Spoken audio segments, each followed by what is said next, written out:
Hopefully I did not label that wrong. Book club, come on in, Feminine Goddess e-books. I got 2 books. Let me get my incense first. Oh shit. Goddessy, I probably want to cut my light on. Because I probably won't be able to see unless I get my flashlight. Oh, shit. Greetings, everybody. Book club, KemArts. Y'all going to bed? Y'all going to bed, Fred and Frida? Yes, y'all going to bed, Fred and Frida. Oh, shit. I don't think it caught enough. Greetings, everybody. Book club, Goddessy books.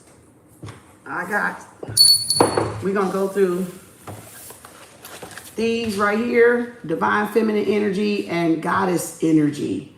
All right, this is book club, episode 41, 4 years running KemArts book club on KemArts YouTube channel, KemArts.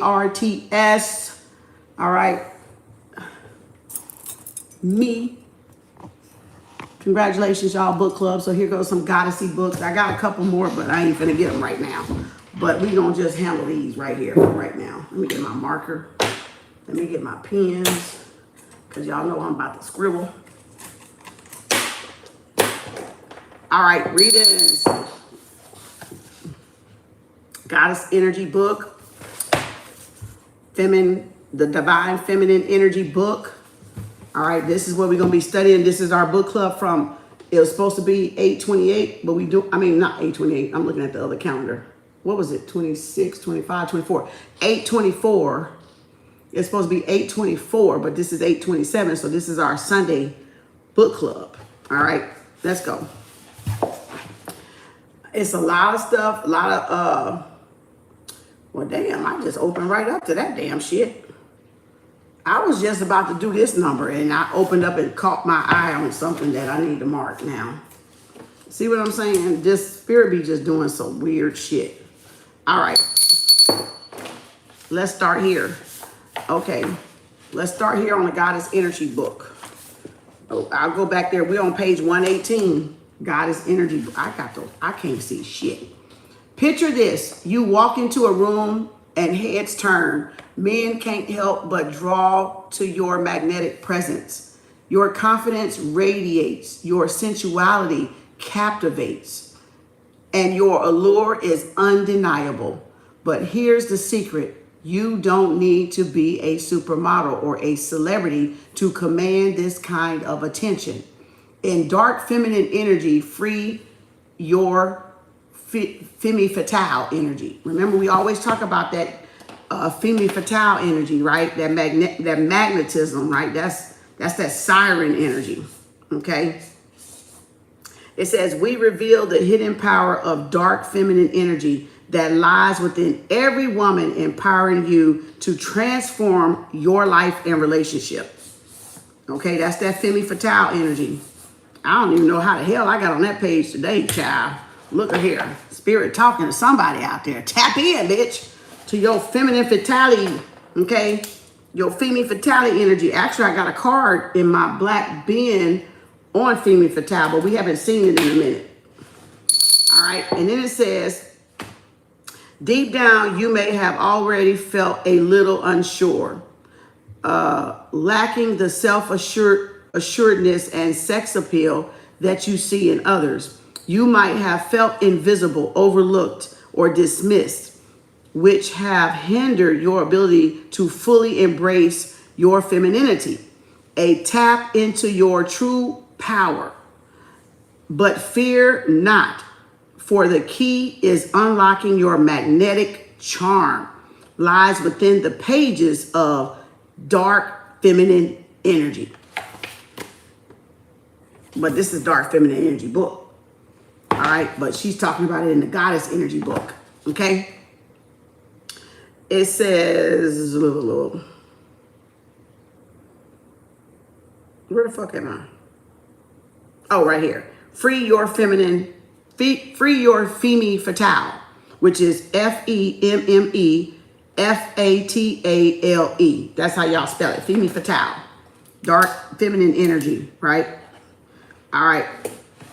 It says, discover the seductive secrets that will leave men spellbound and make you feel like the confident, sexy women you've always wanted to be. Unlock the door to your true potential with these dark feminine energy techniques. Well, goddamn, y'all must have really needed this shit. Because I didn't open up to the page and went, I was going to start at the front. Y'all got my ass starting at the fucking page 118. What the fuck? Good God, y'all. Y'all like, I'm ready for this book. Shit, y'all like, show me how to tap in. Okay. All right, let me get some headlines here. I can see where I'm going. All right. Okay, so y'all got me kind of worried a little bit here. Like, what y'all trying to do? Okay. Embrace your shadow self and reclaim the qualities that have been suppressed by society through deep shadow work. What we've been talking about, shadow work.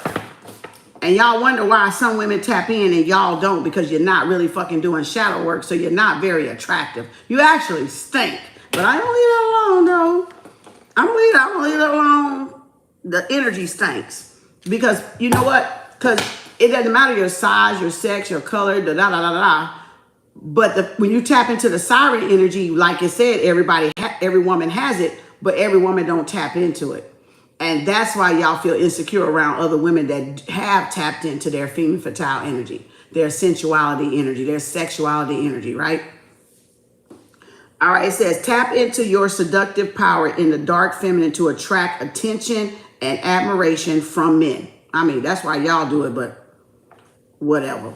All right, it says, learn techniques for boosting your self-confidence and captivating communication skills. It said, develop effective communication skills for greater impact. Embrace sensuality, sexuality on your own terms for personal empowerment and fulfillment. Cultivate emotional intelligence and creativity. It says, reclaim suppressed qualities and desires. It says, explore body-based practices of self-discovery and empowerment. Discover the side, Discover the role of emotions in personal growth and harness their power for transformative change. It says, it is time to awaken the inner seductress and embrace your full potential. Grab your copy of Dark Feminine Energy. Free your femme fatale now. Oh, she must wrote another book. It says available where you publish Goddess Energy. Okay, so she got another book. All right. And start captivating the world around you. Ignite your confidence, allure, and power by ordering your copy right away. I don't know how the fuck I get to that page right away. I don't even know how I fucking got to that page. So she do got a femme fatale book. Okay. Remember, y'all saw it first on KAU, Kem Arts Collective, because now everybody's finna order the book and try to have book club on it. But again, you saw it here first. So a lot of people all these coaches that want to tell you about your, activating your dark feminine is reading other books and then compilating books to write books. So this is what this person did. This is what this person did. Then they use a little bit of experience about their own journey. My nose itching. I could write a book on dark feminine energy. Any woman can that has wrote a book on dark feminine energy. It's not a bad thing. It's just telling you where they're getting the information, but they don't want to tell you where they get the information from. They want to make it unique to their own self, which ain't nothing wrong with it. I've been writing since I was 8. All right. So I'm a ghostwriter. I write like the fucking masters. Okay. But again, y'all need to understand this is like their experience on top of their knowledge. This is her experience on top of her knowledge. Any other book I tell you or show you is their experience on top of their knowledge. But the thing I want y'all to get is, when do y'all get your own fucking knowledge? Because everybody got a book. Everybody's life is a book, right? And everybody has a book in them. Everybody has a message in them. It's just which level and density and dimension do you want to chime into to write a book? That's all it is. It's nothing. We all going to go through this shit. Some people in another lifetime, some people in this time. Some people have that femme fatale energy at birth, right off the bat. They don't have to do a lot with it. It's just naturally there because of who they are, right? They already got that. I remember I was, I'm not even gonna tell y'all. People like to steal my shit. Fuck it. All right, but anywho, all right, I won't tell y'all that true story. I won't tell y'all that one. I told it before, but it's been a long time since I told it, so I'll keep it to myself. I don't need to go backwards. All right, so that was on page 118 and 119. I don't know how the hell we end up there, but some of y'all must have wanted that. It says explore more of NYA Love and Cara Lawrence. It says, I'm going backwards now like this, like I'm going back above so I can see what this chapter was about. So I'm trying to go back to where the beginning was because it seemed, yeah, chapter 10. So it was called Integrate. Okay. I needed to get where that chapter was. Okay, so this is chapter 10, Integration and Empowerment. All right, so now let me go back because evidently I'm going back this way. That's what Spirit wants y'all to know. So, hey, that's what y'all wanted to know. All right, explore the writers. These are the writers, NYA Love and Cara Lawrence. Thank you for spending some time with the goddess energy. It says, if this book, oh, I'm really going backwards. All right, I mean in the book. See, this is the way we're supposed to read, though. Right to left, not left to right. And you end up, you see how I ended up, damn, that was y'all, that was almost it, bitch. That was the fucking last, y'all,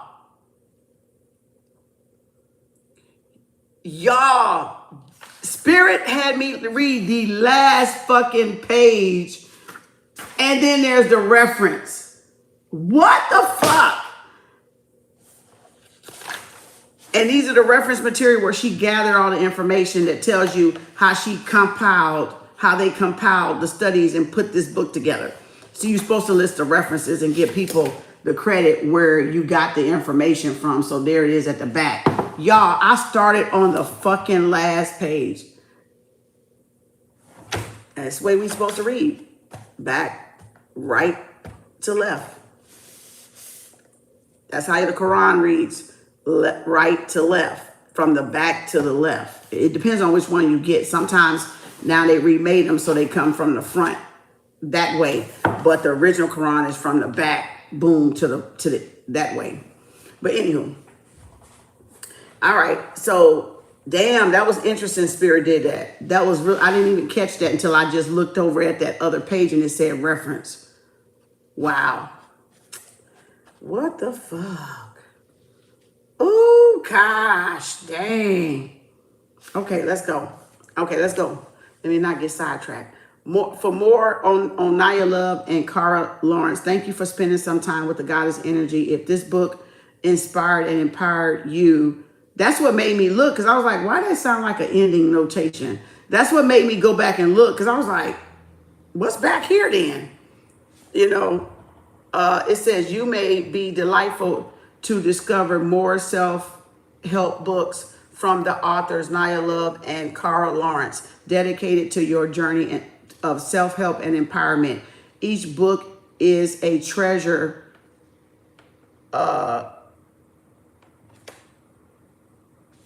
treasure, what's that fucking say? Trove of wisdom, tailored to uplift and guide. Am I reading that right? Yeah, trove, Trove. I was about to say, am I seeing this right? It said, okay, from NYA Love, self-love for Black women. All right. Yeah, it said Black women, but I'm just saying it could be for any women, but it says Black women, so these must be some sisters. Okay, nurturing,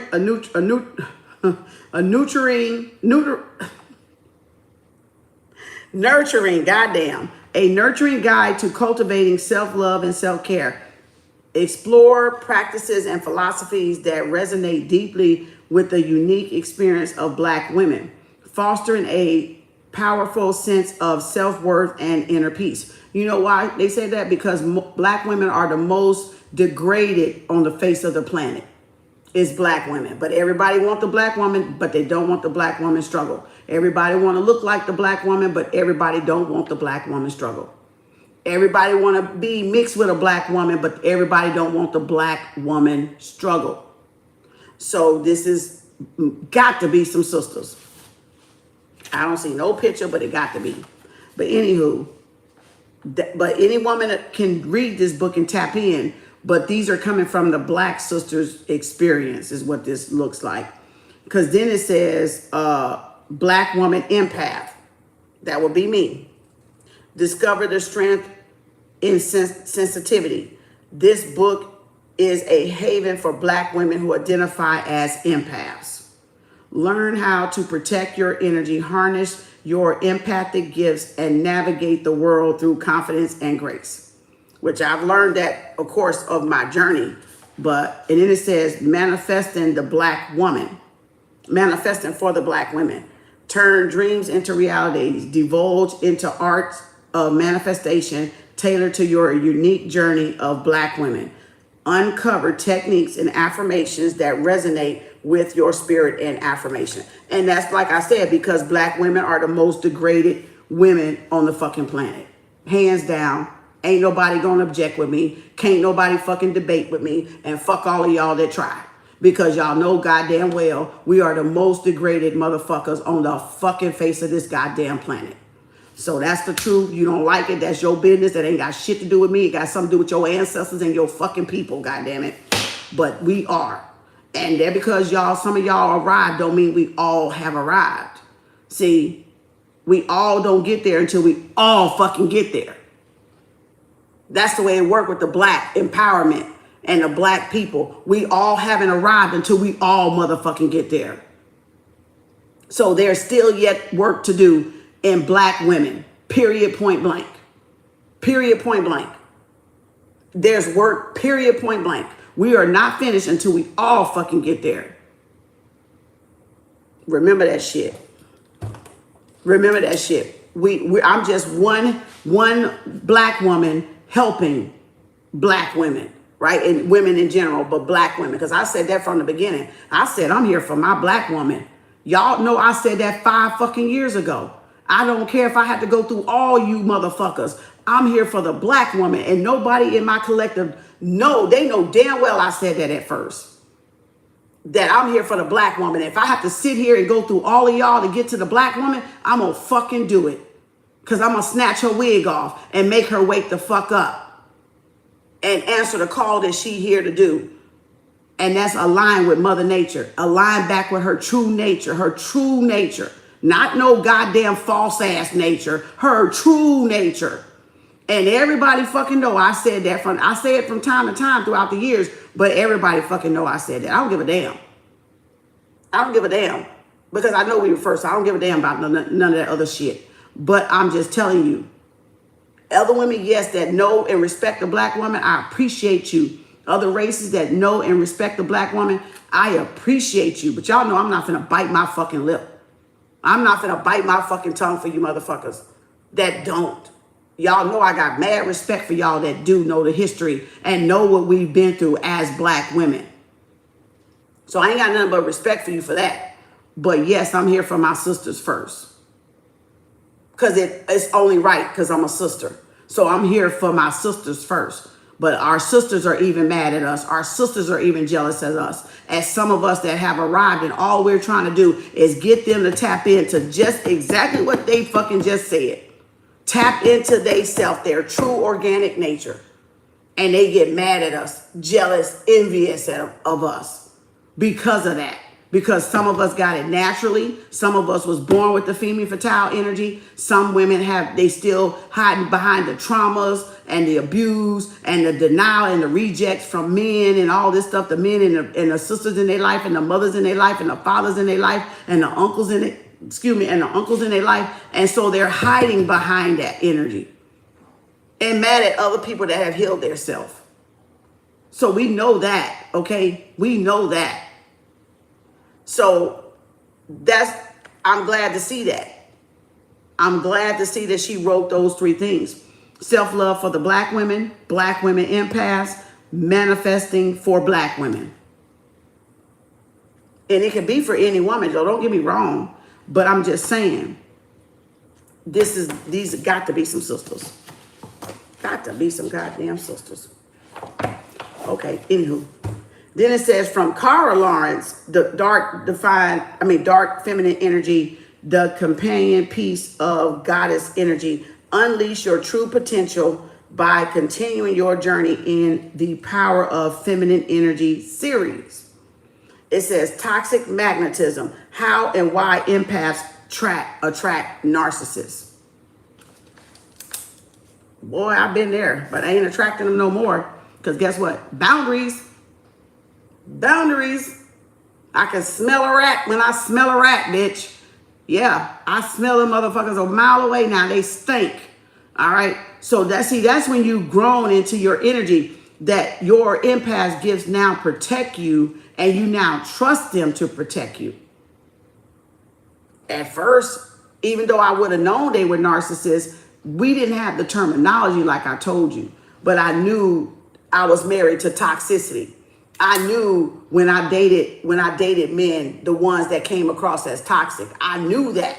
We just didn't have a word for it. We didn't say toxic. We didn't say narcissist. We didn't say psychopath, dark triad. We didn't say none of that. Karmic. We didn't say none of that. We didn't have, just 10 years, 20 years, 15 years ago, we didn't have those conversations with those words. So get where I'm coming from. We didn't have those conversations. I just knew the motherfucker wasn't for me. That's the way I pinpointed it. I just knew that, oh no, you're not for me. That was the way I did it. Oh no, you're not for me. Because I fucking knew myself. I knew myself. So that was different. So toxicity, karmic, narcissist, I use now because that's the term. But we didn't, it's just not coming online like everybody use it like it's a slang word or like it's an emoji or something. But I just knew you wasn't for me because I could read your energy. I didn't care about the term. I know the terms now, but I didn't care about the terms even when I was deciphering who people was. And it was for women too. Oh, you not for me. It was men and women was treated the same for me. You're not for me. Because you're a narc, you're not for me. Because you're toxic, you're not for me. Because you're karmic, you're not for me. I didn't have to have those names. I knew automatically you wasn't for me. So again, y'all got it? So it says, finally uncover the reason why sensitive women always attract narcissistic men and break the cycle for good with this one of a kind guide. Well, I already broke the cycle because I ain't fucking worried about them because I can spot them. All right. But still, some of y'all might need the help to break the cycle. Discover these and many other practical relationships and self-guides from Cara Lawrence in her extensive book library, which can be found by researching her author name, Cara Lawrence, or accessing her author page. Unleash the inner seductress. Tap into the power of dark feminine energy. Boy. And then it says value reader. So yeah, I was like, I walked right to the end of the page. I don't know why Spirit wanted y'all. I guess that was some okay, never mind. I guess that's what Spirit wanted y'all to know if y'all wanted to get the book. Now this part right here said God damn, hold up. I'm getting uploads. Hold up, y'all. I'm gonna try not to interrupt. Examples of powerful women who have impacted others through sharing their wisdom and experience. You got Michelle Obama, Rosa Parks, Malayla something, Oprah Winfrey,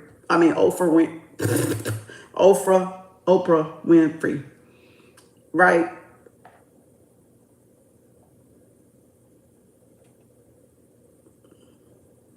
Let's go on. I'm not going to read that. All right. Okay.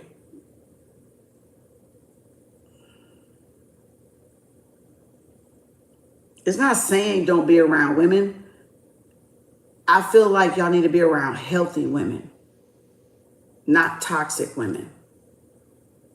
Toxic feminine do not mix with healed feminine, just like toxic men don't heal with healed women.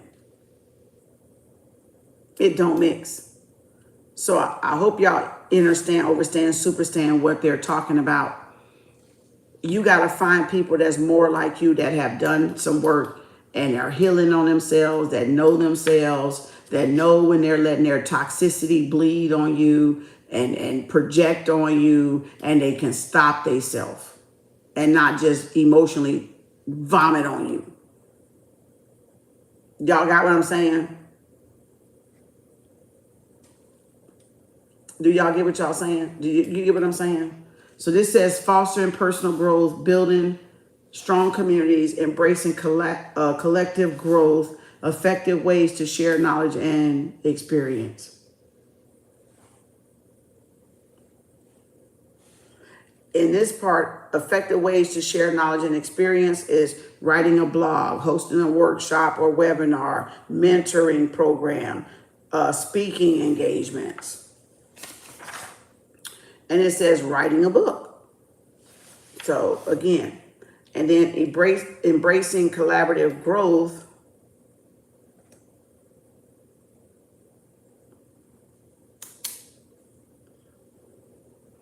Everybody got a story to tell. It's how you want to tell it, or what way you want to channel through the story, what way you want to channel through your life experience that you want to be able to help somebody else, okay, get through theirs or get to the next milestone. Create a vision board, affirmations, that we know that's general. Everybody does that. Everybody says that. Taking inspired action. Intentions alone are not enough. Taking inspired action is crucial for manifestation. What I tell y'all, I've been telling y'all for the last couple of days. Do the work, apply, right? Identify small, actionable steps you can take towards your intentions. These steps should be aligned with your values and resonate with your energy of divine feminine. With your energy, not somebody else's. With your energy, not somebody else's. I'm going to say it again. With your energy, not somebody else's energy. That's why a lot of y'all can't destiny swap, because you're trying to steal somebody else's energy, and it's not going to work, and it's not going to get you nowhere. You know, y'all lusting after another woman like dogs in heat or something. All right. Empowering others through sharing knowledge and experience, which that's what we do. But a lot of women get jealous and mad when you do that. And that's why they start the attacks, because they figure out, oh, well, I don't have that knowledge. Why they get that emotional intelligence or intellectual property and I don't have it? Because you're not tapped in. That's why. And see, that arises jealousy in women because they hate other intellectual people. You got different things here. You got book smart, you got street smart, you got intellectual property, you got emotional intelligence, intellectual intelligence, right? Those are different. People that's book smart usually ain't street smart. People that's street smart usually ain't book smart. Intelligence and emotional intelligence covers both of those. You got a little bit of all of that. You know how to navigate. It's your compass that you use. You got common sense, right? You got common sense. You think on a higher level than street and book smart, which is why emotional intelligence and emotional intelligence come from what? Mostly authentic people. That you ain't gonna see it on nobody else. Knows it. You're not going to see it on nobody else, because you can't get that. You can't get emotional intelligence and intellectual property being fake. You cannot get it. You will not tap into nothing like that. Nothing. Because it comes from a higher frequency. It comes from outer space, like the dark, deep dark, pitch black, perfect black. It comes from high up there. As high as you think your mind can go. That's where it comes from. It ain't in books. Until you put it in a book, it ain't in streets.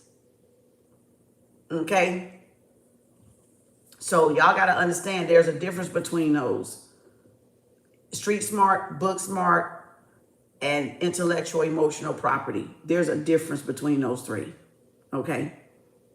That's why I'm Kem Arts 3.0. Bitch, fuck the 2.0. I'm 3.0, bitch.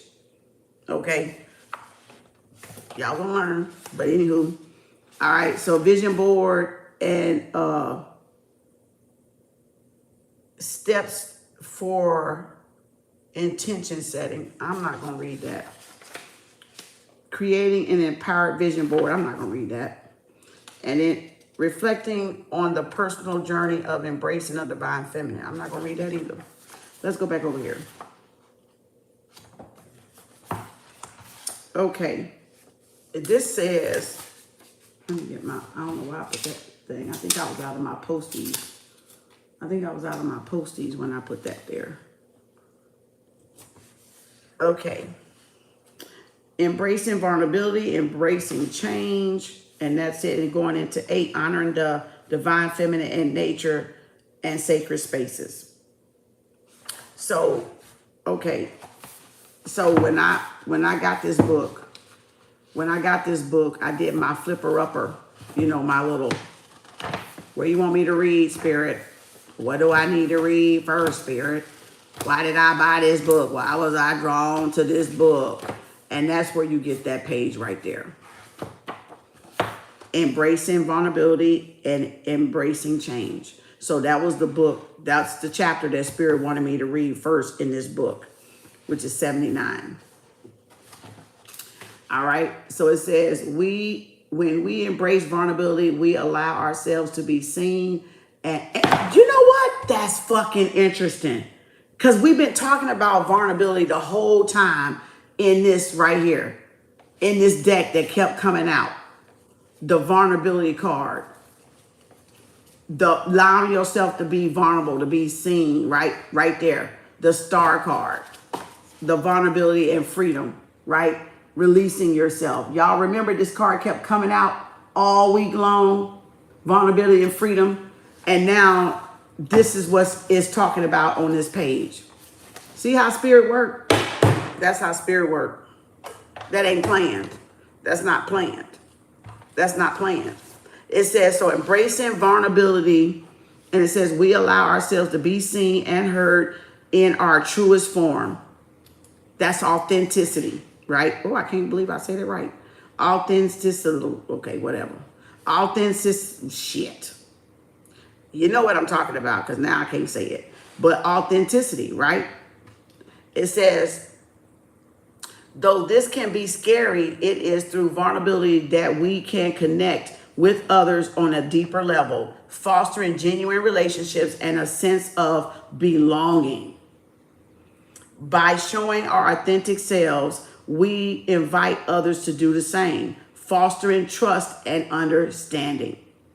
Through vulnerability, we break down the facade of perfection and create an environment where empathy and compassion can thrive. In this space, we can truly support and uplift another. Hot fucking damn. Like I've been doing this shit forever. Forever. Authenticity is reclaimed when women have a safe space to tap into their authentic selves, free from the fear of judgment and rejection. This authenticity allows for personal growth and self-discovery as we become more attuned to our values, passions, and desires. And that's what I created here. And then all the trolls came and wanted to fuck it up, they thought. All right. Moreover, embracing vulnerability enables us to release limiting beliefs that hold us back. And I do touch on limiting beliefs. That's why they get mad, because they ain't supposed to be here. They're not supposed to be in our space. This is for those that are authentic with themselves and don't have judgment. These trolls just wander in the fucking room. All right. And they ain't even supposed to be here. Okay. So that's why they be getting their feelings hurt. And so any beliefs that hold you back from reaching our full potential. And what do I always encourage us? Reaching our full potential, right? Often we contract walls around ourselves, fearing failure and rejection. I don't give a damn. All right. Okay. However, by embracing vulnerability, we dismantle these barriers and open ourselves up for new possibilities. It is in these moments of vulnerability that we find the courage to take risk, pursue our dreams, and overcome obstacles that once seemed insurmountable. Okay, that was on embracing vulnerability. So if that sounds like you down there, put the thunderbolt, baby. If that hit home to y'all, put the thunderbolt. Because that's the reason I got this book, which I already knew that shit because I've been doing that. But still, it's like I asked Spirit, I said, what do you want me to read first in this book? Why was I drawn to this book, right? And that's where Spirit did it. All right, so now let's go. Embracing change. Change can be intimidating as it often requires us to step outside our comfort zone and face the unknown. Right? Change is uncomfortable, getting out of that comfortability. All right. It says, however, it is precisely through embracing change that we can experience profound transformation. Like, yeah, stepping into your authentic self. Change serves as a catalyst for growth. It says pushing us to adapt, evolve, and become the best version of ourselves. God damn. Okay, let me go on. When we can, that's exactly what I've been pushing y'all to do. Be non-judgmental, stay open mind, stay open heart, so y'all can change. I come up here like the weather, okay? I come up in this bitch like the weather, okay? I got all kind of emotions for y'all ass, all right? I come in here like a tornado. I come in here like a twister. I come in here like a cyclone. I come in here with some holy water, some baptism. I come in here with some fire. Okay, I come in here, I look like a raging goddamn mother Gaia, bitch, all over the world. It's all kind of emotions going on. Like, goddamn. That's the true divine dark feminine for your ass. Chaotic, bitch. That's the perfect chaos. God damn it, the perfect motherfucking chaos. You got to embody all of her. You can't just, oh, I'm divine feminine, but everything everybody see is all. No, bitch. That bitch ain't never fucking just calm. That motherfucker ain't never just calm. She ain't never just sunny. It be earthquakes and tsunamis and floods all fucking across the world, bitch. Y'all lying to yourself. That motherfucker got every emotion that we got. We got every emotion that she got. So no.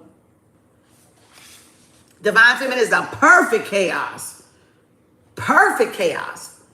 It's just what man is gonna come and keep you calm through those cycles, through those moon cycles. What man is gonna add peace to your life and not friction and not more chaos, right? Because we already go through it naturally with Mother Nature, right? Because we, like I said, we control the weather. Like I told you earlier, we control the weather. She hears our circadian rhythms and all that stuff. She knows what we're going through on the planet. Not feeling heard, like this book said. Not feeling understood, understood, overstood, superstood. Not being put in our proper places on our throne like we supposed to as black women. We supposed to be highly on our throne. Not dethroned, put on the throne. And we got men around here running around like pussies that don't want to put us on the throne. So therefore, women, you're going to have to put your own self on the fucking throne. You're gonna have to put your own ass on the throne, okay? Cause the men's is pussies. They ain't trying to do that.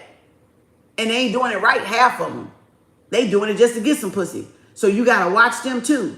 So again, you gotta put your own self on your throne until the right man come along and say, use mine. You belongs to me. But not belong, but you know what I'm saying? But you know, you mine. That's my queen. You know, you my queen. I see you. Blah, blah, blah, blah, blah. You know, whatever they say these days. But that's what I'm talking about. So, you said you screaming. Pandora talking about screaming.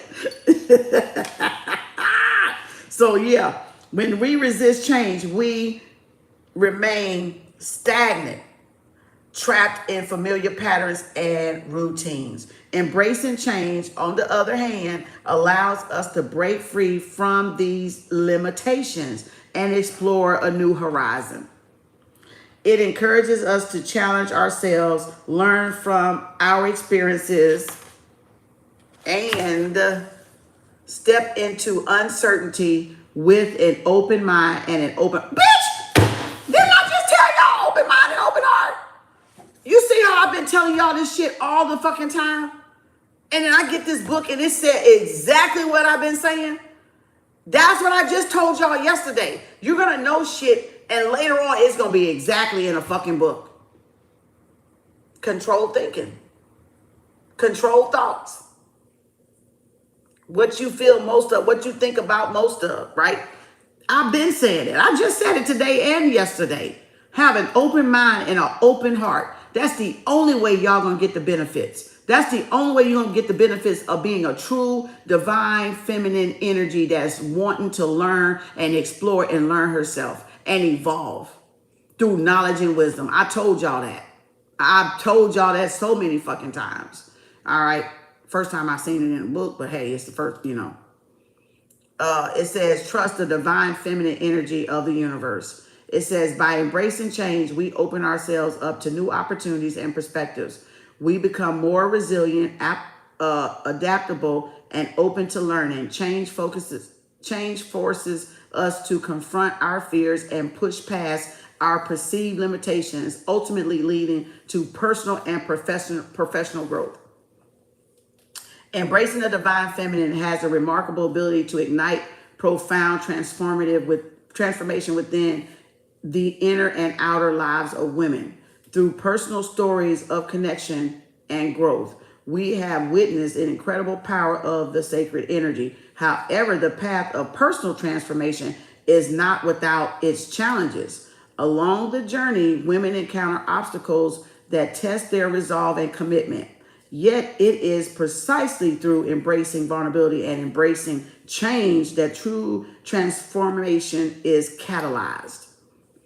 As we conclude this chapter, let us remember that by embracing the divine feminine, we open ourselves to a world of limitless possibilities, where personal growth and empowerment become our guiding lights on the path of self-discovery. Ashe. Motherfuck Ashe. Goddamn. Let me put that right there, bitch.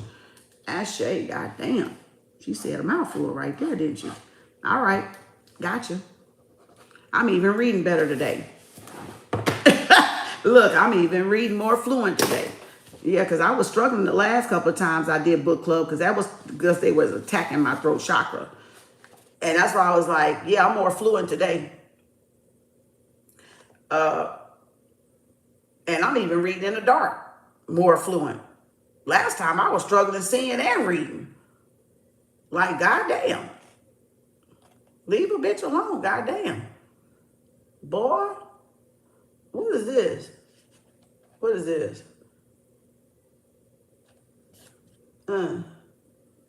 Journaling practices, candle ritual, moon ritual, invocation, sacred bathing, and benefits of nurturing. And morning affirmation. Look at these little sisters here. These little sisters done put y'all a good little book together. They done put y'all, and I know I'm not getting paid for this, so they getting money off of me for free for advertising these books. Cause I need to write them. Give me some bonuses. Give me some discounts. Give me some promo codes. Routine and exercise to activate the divine feminine within. Oh, that's what that's under. Page 27. It's under routines, exercises to activate the divine feminine within. Y'all want to go over that? 27 is 9. That's feminine, ain't it? All damn day long. Look at her talking about Mother Earth right there. See how I just came to the... Y'all see how I just came to the motherfucking page and she got Mother Earth right there? And right there, first thing I saw, Mother Earth, Mother Earth.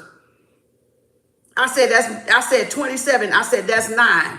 That's feminine. Then looked up Mother Earth right there. Can't fucking make this shit up. Cannot fucking make this shit up, y'all. Told y'all, you better get on board with Mother Earth. You better get on board with Mother Nature, because boy, y'all finna be fucked up in a minute. Y'all ass finna be fucked up in a minute. When I tell you, you finna be fucked up. Fuck the patriarchal system. Y'all ass finna be fucked up. I always stand with Mother Nature. Y'all ass finna be fucked up though. Standing with the fucking patriarch bullshit. Y'all ass finna be fucked up. Damn. Literally, Mother Nature. I'm finna show y'all. Look at there. Mother Nature. Look. 27. Mother Nature. Mother Nature. My eyeballs spotted that exactly. And it's 8:27. And it's the 8:27. Yeah. And it's 8:27. So you know this is Mother Gaia talking. You know this is Gaia coming in. Oh my motherfucking God. Okay, let's go. I'm just going to go up here because I want to see what she said about Mother Nature now. We'll get to that over there. I want to know what she said about Mother Nature. So let's go. The key to creating a safe space is to ensure that it reflects our unique preferences and needs. It should be a place where we feel safe, comfortable, and connected to our higher selves. We can then use this space for a variety of your chosen self-care activities, such as journaling, looking in the mirror, as you repeat your daily affirmations, or simply taking some restful time to nourish your spirit, Mother Earth. Look at this. Okay. I'm going to read this. I'm going to not skip here. I'm going to read this too. Once we have established a sacred space, it is important to develop ritual that complements our self-nurturing practice. Just like example I gave just now, a ritual can be as simple as lighting a candle, all right, before meditation and reciting a mantra, or it can be as elaborate as performing a ceremonial bath. Y'all, I just fucking told y'all about making the bath a ritual the other day. A ceremonial bath with essential oils and herbs. I literally just fucking said this. The purpose of the ritual is to create a sense of sacredness and intentionality in our daily lives. Told y'all, look at this shit as a ritual. Look at it as a ritual. Y'all be lazy. Y'all be trying to hurry up and do shit and think you finna connect. You not finna connect, your ass rushing. You're not finna connect when you're rushing. That's not what that is. Let me hurry up and get done. Let me hurry up and get done. I even told y'all that with the spiritual bath. Take your fucking time. Make a ritual. Prepare yourself. Sometimes that shit take 2, 3, 4 hours to get your ass right. Because you can't just get in there. You don't feel right. If you know your energy is off, you don't just get in a damn bath and take a spiritual bath. Your energy even has to be right. The time of day has to be right. The day has to be right. You can't just rush and, oh, I got my spiritual bath. No. You're taking it like any other shower unintentionally because I got to take a bath. I got to get smell clean. You know, sure is sacred spiritual bath. It's a whole fucking 2-3 damn hours sometimes. Like, you pill around till you feel like, okay, what do I need to do? What do I need to do? I might need to dance first. I might need to listen to some music first. I might, like she said, do some affirmations first. I might need to work up. You know how a man's supposed to work you up? Foreplay? That's how you do rituals. It's like a foreplay. You got to work yourself up to it. You don't just go jump in there. That's why half y'all shit ain't working. That's why y'all shit ain't working. Because y'all trying to rush in there like a regular shower day, like a man saying, roll over, you ready? Can I get some? You know, and there's no foreplay. There's nothing leading up to it. There's no preparation. You got to preparate. You got to prepare. You got to get in the mood. You got to be all in it. You don't just hop in it and your intentions. You got to feel, okay, like I'm present. Wow. It said, okay, so by consistently engaging in these practices, we cultivate a deeper connection with ourselves and the world around us. Not only do we honor the birthright of connecting to divinity through Mother Earth, we become more attuned to our needs and desires. We learn to honor and nurture ourselves in a deeper level. Creating sacred spaces and rituals is not just a luxury. It is a vital component of living a fulfilled and balanced life. Now let's look at some example practices in depth. Okay, boy, look at there. Learned something goddamn new, didn't you? No, y'all didn't, because I've been told y'all that. Y'all probably heard other divine feminines say it. All right. All right, now. Oh, here's how to make an altar in your home. Damn, I done moved from here to right over here because I saw altar right there. Boy, Spirit got me going everywhere with this. All right. How to make an altar in your home. It acts as a focal point for your spiritual practice and serves as a visual representation of our intentions and aspirations. That's why every home needs an altar. Every home needs a sacred corner, a space, a closet, whatever you want to put it. The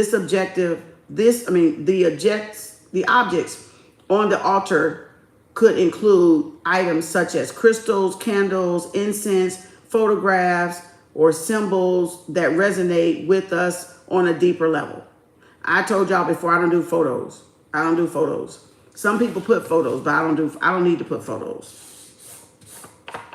But some of y'all may put photos, and that's a sacred space. And there's nothing wrong with it. Just don't put a living, if you got a shrine or altar and an ancestral altar, you just don't put dead and living people on an ancestral altar or a shrine. On your altar itself, as yours, you can put you on there or people you love on there or whatever, right? People that, you care about, like your family or whatever, that you want to just, send that positive energy or whatever too. That's different. But don't put no picture of me on your altar, because I'm going to fuck you up. And I'm going to fuck you up. That's for people in your family. Say if that's your altar, you would have a picture of yourself. But for somebody else to have a picture of an altar and you on it, that's not right. But that's why we did the voodoo and the graveyard cuttings, because that's why I added altars to both of those, because people were putting us on altars, trying to channel our energy, trying to tap into our energy, trying to siphon our energy. And that's why we did those 2 cord cuttings on altars and graveyards and voodoo dolls and stuff, because that's wrong. Now, if it's your altar, your own personal altar, yeah, you can have a picture of yourself. Yes. Because that's your energy. That's your focal point, like it says. Now, on a shrine or ancestral altar, that's nothing but dead people. You don't have a picture of a living and a dead person in the same picture on an altar. On a shrine or ancestral altar. No dead things on the altar. Okay? Because that's like them inviting death to you. But that's what a lot of people have done too. And that's what's got them fucked up today. There's different ways people do shit, y'all. And hoodoo and voodoo and shit that you got to really know that they're doing shit to try to hurt you and unalive you. And they finna be fucked up for it. And they finna be unalived. And they finna go. Or somebody in their family finna go. Because you're playing with something you don't have no business playing with, and you're not God, and you're trying to play God over somebody that has a mission, or that is in their mission or their purpose, and it won't work. It's going to be returned to them, and they're going to die. People are going to die off around them. They're going to have a long winter for a whole year or more, and it's going to feel like I'm saying, it's going to feel like winter a whole year because they're playing with shit like this. Thinking that it's because there's more people, it makes it potent and powerful. No, it doesn't. It has nothing to fucking do with that. You can get 100,000 people if you want to. If it ain't meant for the person to go nowhere, the person ain't going a goddamn place, and all y'all ass is going to be going before that motherfucker go. So don't play with fucking graveyard magic, y'all. This shit is not fucking funny. Because you're going to start losing people or losing things, and endings are going to start happening, and they're not going to stop. It's going to be like a catalyst. One domino effect after the other. So again, like I've been warning y'all ass, but now that's what they're now seeing. All these karmics are now seeing that they getting a domino effect for everybody that was in the group doing the fucking rituals, doing the graveyards, doing all this goddamn voodoo shit. Now all of them going through shit together because they all was in it together. So they all can't escape the karmic. They all got it coming. They all got it coming. It don't spirit, the universal order don't care if it's 1 million motherfuckers in on it. All million of motherfuckers got it coming. Because they all was in on it. So y'all think that y'all gonna escape karma when y'all was in on some shit? No, you're not. You're gonna get what you're due. You're gonna get what's owed to you.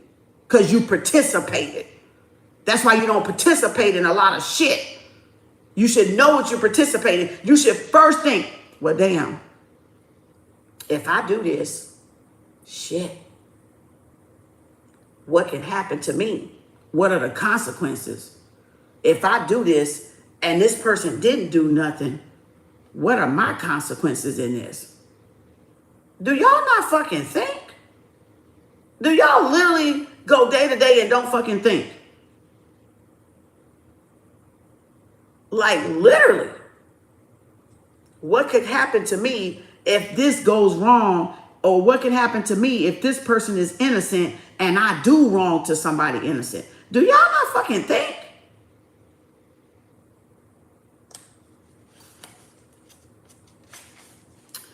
Anywho, when we include symbols and remind us of the essence of the goddess within us and a divine feminine energy we wish to embody. This can include representation of a goddess, an element of nature such as plants, rocks, natural lighting, soft textiles, soothing colors, calming scents like lavender, sandalwood, or anything else that evokes a sense of dignity and feminine energy for us. The only thing, like, I wouldn't do like an ivy, because it tends to grow everywhere. And if you got a candle, you don't want it to catch on fire. So I do things like a bamboo. You can do a bamboo, a bonsai. All right. Something that kind of grows straight up and don't try to go everywhere and flop down and all this shit. Or unless you, especially if it's a tight, small space, you want something. You just want a live plant. You just want a little something, a money tree, a bonsai, or a bamboo, something that just goes straight up. That's never going to be falling over by the fires or nothing like that. Unless you just got a whole table as an altar and it's like sitting on the end over here and the fire is on that end. So you got to really watch how you place stuff when you got a small corner or a small end table for a altar or just a sacred portal place in your house. Everybody should have one. Just like I said earlier, every black family needs a library in their house. All right. So every black family needs a portal, need an altar. All right. At one time, me and my children, we all had one in a 2-bedroom apartment. And we all had one. Everybody had their own little fucking corner that they had as they altar little place because I taught them how to set it up because I wanted them to know how to set it up. So all of my children know how to set up an altar. They know how to, they had their own altars. I mean, they was in different corners of the house. I had more than one sacred spot, but they had different corners of the house, and that was their stuff. And so they knew how to keep it up, how to, you know, when they needed something, they went and focaled and manifested, you know. So I taught them that because I wanted them to at least know that much, right? And that's something y'all should be teaching y'all children and grandchildren and stuff about altars and stuff. Mine used to tear my altars up and stuff. Y'all remember a long time ago at my other place, they used to have my shit tore up in my room, and I had to tell them not to touch. And now they kind of know better because they had to learn, because they was just curious kids, you know, curious children, but different, you know. But now they know, don't touch my shit. Don't fucking touch my shit. You're going to get your ass beat. All right, if I find out. So again, because they know better, but at kids, they don't know better. One time they took all my shit off. One time, it was so funny. I gotta tell y'all, I get so funny on the visual. I had like these in so many colors, right? Yellow, blue, dark blue, white, yellow, green. One day they're supposed to be taking a nap in my bed, y'all. And I think it was Kari. If I'm not mistaken, I believe it was Kari. Kari came out that room, y'all, or when I went in the room, Kari had put all my evil eye bracelets on his hand. Y'all, I couldn't even get mad. I just laughed because it was so funny. My crystals was all over the floor. Everything that they just snatched shit and looked like they were just doing this to it, like throwing it back. I had to try to find all my damn crystals. Some was on the floor, some was tangled in the blanket. But when he had all them bracelets on his hand, y'all, I couldn't do nothing but laugh. He knew what to do with them. He had put them all on his y'all, he put them all on his hand. I said, oh my God, I couldn't even get mad, y'all. I couldn't do nothing but crack up. It was so, you should have seen this little this little toddler. He was like 1 or 2 or something like that. Y'all, I couldn't do nothing but laugh. It was so fun. I couldn't even get mad. I could not even get mad at him. I said, well, he must have wanted them evil eyes for something. He wanted them bracelets for something. I don't know what the fuck it was. But he knew what he was doing. His spirits knew what he was doing. So I just got everything up, put it back on there. I said, no, don't touch this stuff. Oh boy. And then I moved my, cause they was over. So I moved my candle, my Elegua, in my closet on my shelf. And it was lit in a tall white candle. And of course it got candy on the tray, right? Cigar, candy, and shit like that. How come I go in the goddamn bathroom not knowing they went in my bathroom in my closet? And I had Jolly Ranchers. And they took the Jolly Rancher. Y'all remember me telling y'all this. Probably some of y'all, my day oneers. 2, 3, 4, 5, 6, 7, 8, 9ers, right? Those in the back, middle, and front with 3rd grade kids. One of them took a Jolly Ranch and put over the fire. And then all the wax had hardened. The fire went out. The wax hardened, and when I went back in the room, because they was in the living room, but I went to use the bathroom, and I said, who put my fire out? Who put this candy in here? Yo, they put a Jolly Rancher in my 7-day candle. Spirit was like, that's enough. Their little spirit must have told them to do it, so I didn't get mad. I couldn't get mad. It was comical as fuck. But I was like, who went in here and put this in here? Like, who did this? He took a Jolly Rancher. This was Kaysen. Kaysen took that Jolly Rancher. They was like, Kaysen took that Jolly Rancher, put that Jolly Rancher inside my 7-day candle, y'all. And it was like half of it left. And he put the fire out. I said, what? You can't tell me their little spirits don't be talking. You can't tell me their higher self don't be talking, that those children don't know.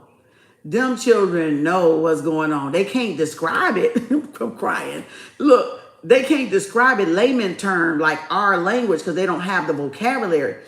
But his higher self told him to do it. Told him to go ahead and put it out.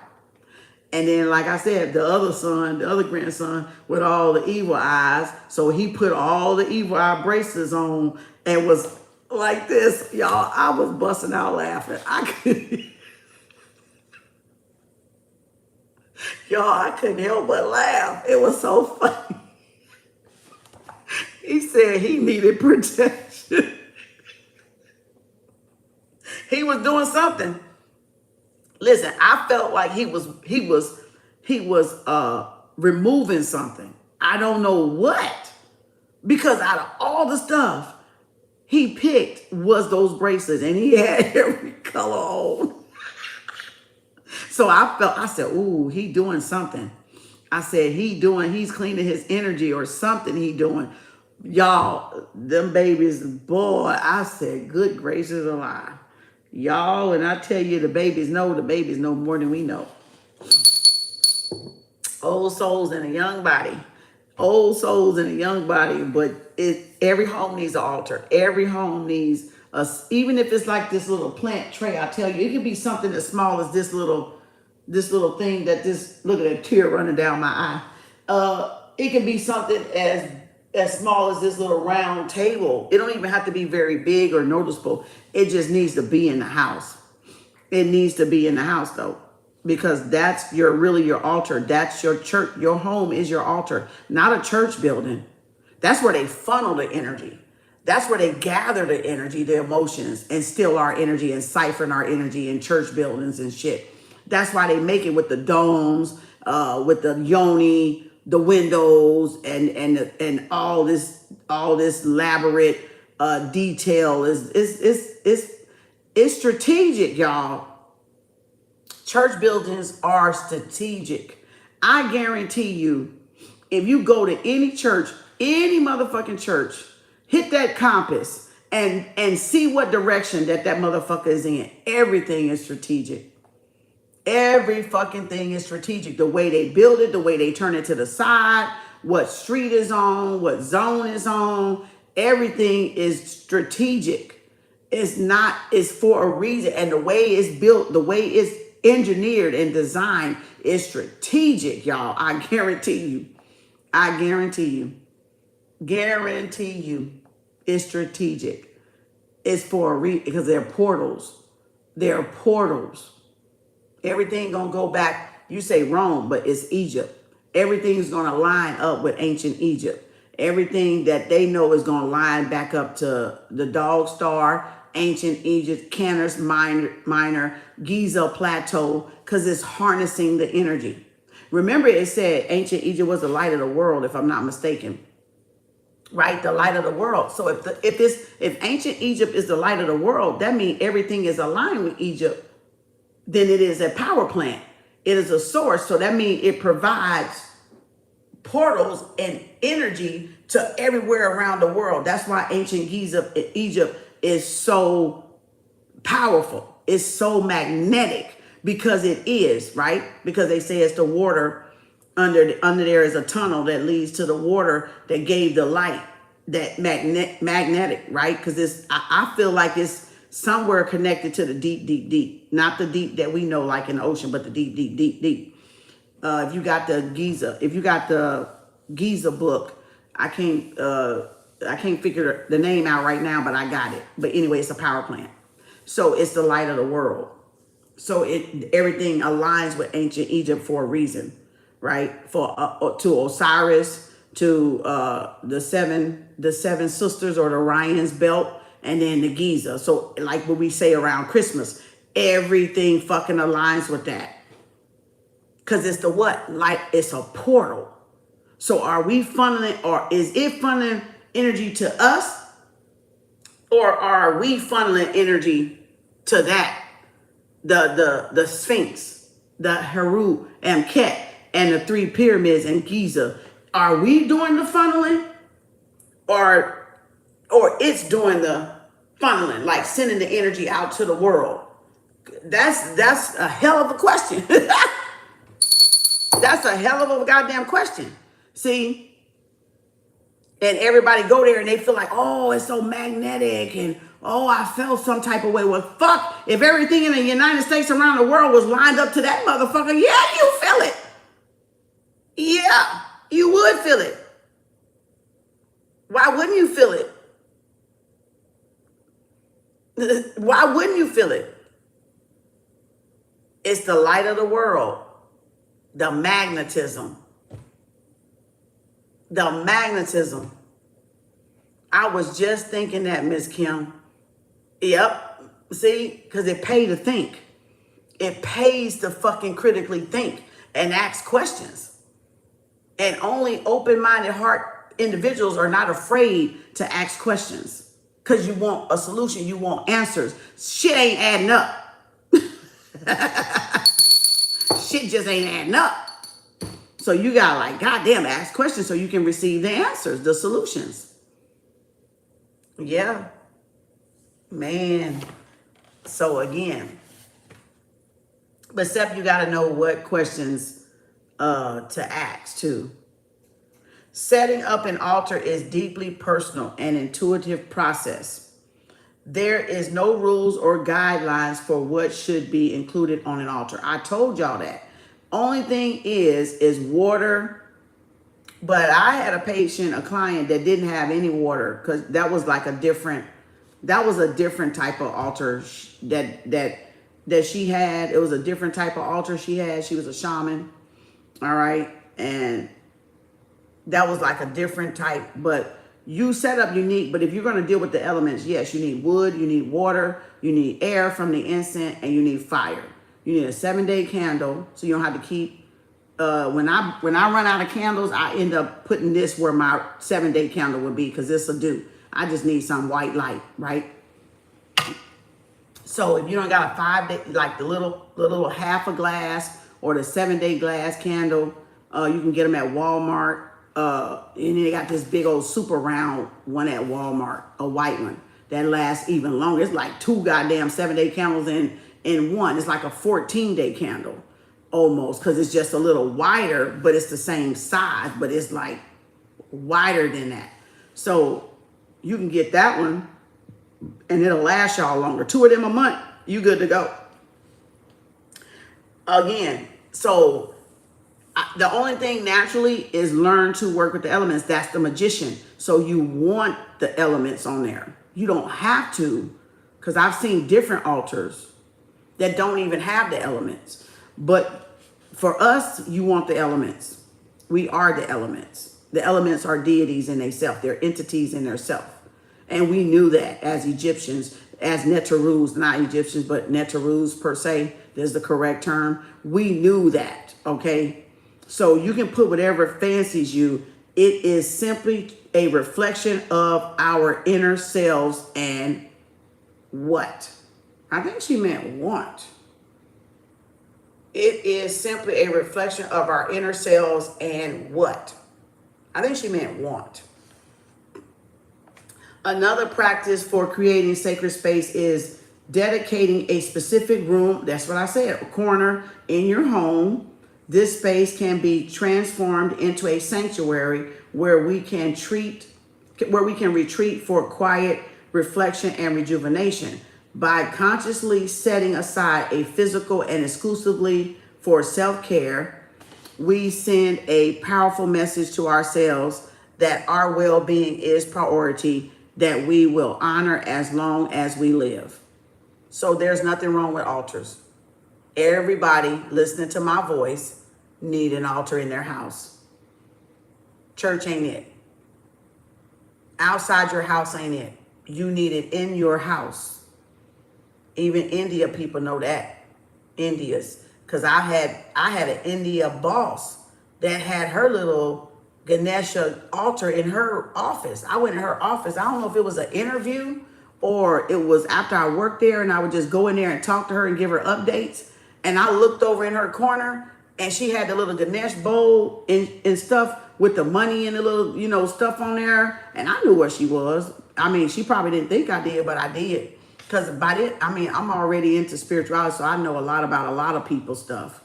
Because I study everybody, so I'll know the stuff when I see it. And so she had it in a little corner thing, them damn tall things, damn it. And so I just happened, and her desk was like right here. I'm right here, and it was like right there at counter corner, so I could see it when I sat down. And I looked over at it, and I looked at her. Of course, she was India. All right, she was from India. So I just looked at her, and we just started talking. But I knew what it was. So a lot of India always put that stuff wherever they go. They don't hesitate. We the dumb motherfuckers that don't do it. But everybody else does it. That's not ashamed of it. Mostly India people do it. They gonna have their little Ganesh. They gonna have their little whatever, a Shriva, Shakti and stuff, little monuments, little stuff in the corner somewhere in their office and stuff. Even when I cut hair, it was one that owned one of the barbershops I worked at, and they had that little thing sitting up in the window. And I knew then. I was like, yep, that's their culture. They gonna stick that shit up somewhere in a car, in a corner, in a window.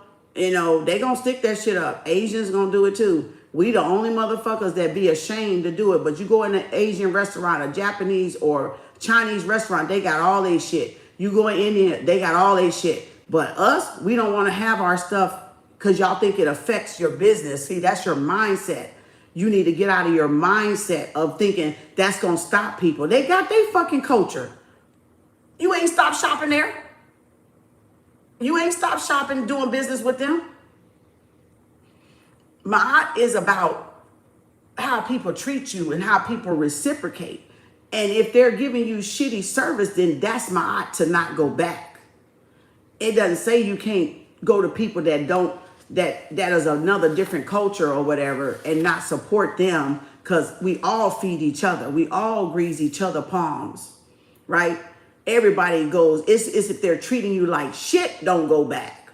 If they doing something that's out of balance, don't go back and support them and give them continued business. That's what my idol's about. It ain't about like all black, all white, all this, all that, even though that's what they got going on. But black people can't have nothing all black because you bitches want to come tear it down. You want to come bomb it. Because you know why?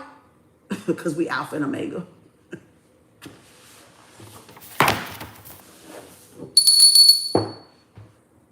Power in numbers, huh? Powers in numbers. Because we already everything.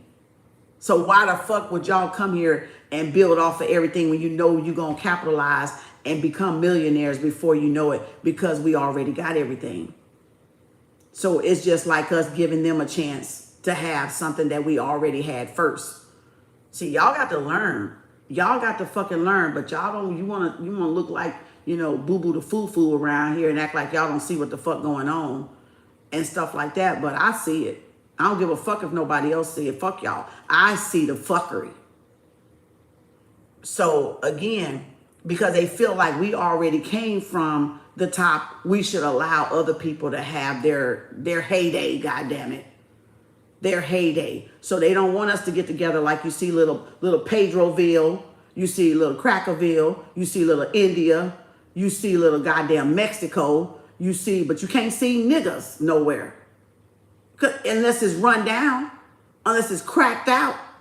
But don't let it be prosperous, because that's when they coming for you. Like Black Wall Street. But you got Asian marks and everything, but they will not allow us to have it. So you got to know that's unfair. Y'all have to see that that's unfair. Our shit shouldn't just be in the hood. And even if it's in the hood and thriving, they'll come fuck it up. They'll send a black op in there to fuck it up. So again, y'all got to not, you cannot act like you don't see this shit. Yep, the Spanish folks keep altars in their homes too. Yeah. Yeah, and they even their place of business too. They do it in their place of business. They will have a piece of garlic up. They will have their ass a piece of garlic up by the register, by the door. And they little botanicas and shit. Like, come on, y'all. Our shit gotta be, look at here, y'all. This shit ain't right. Our stuff as black people, we can't be in a whole fucking shopping center like y'all can. We gotta be a clear over here, clear over here, clear over here, clear over here. But y'all go a whole fucking goddamn shopping center. We can't do a whole shopping center. And if it's do us in the hood, nobody don't want to fucking go there. It's not even on the good side of town like y'all got y'all shit on the good side of town where the white folks at and got fucking money to come patronize y'all shit. Our shit is all goddamn fucking far away in the fucking hood, like if that's the only place we fucking belong. But y'all ass from the hood to the goddamn rich folks. Make the shit make sense. Make the shit make sense. Make the shit make sense. Because it don't. It said Latino recognized what I had before and showed me pictures of this. Ooh, of his jalapenos hanging, girl, some of everything. Some of every fucking thing. Like everybody together in every other culture except for black folks. Our shit's so spaced out and diluted, and we got black ops, gatekeepers that don't want us to thrive, even if we do got our own business. It's sad.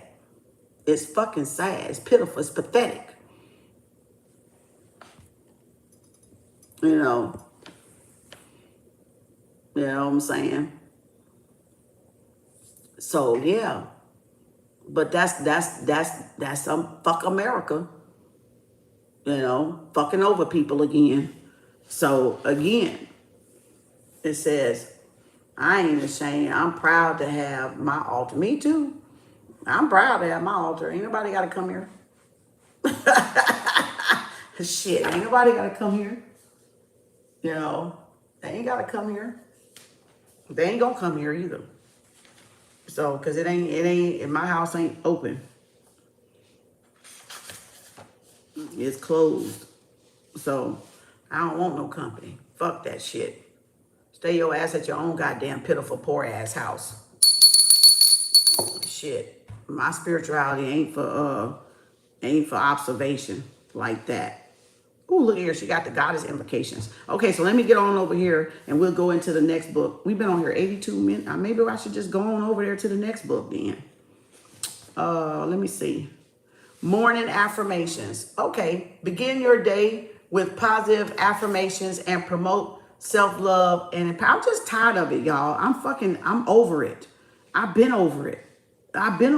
I'm just over it.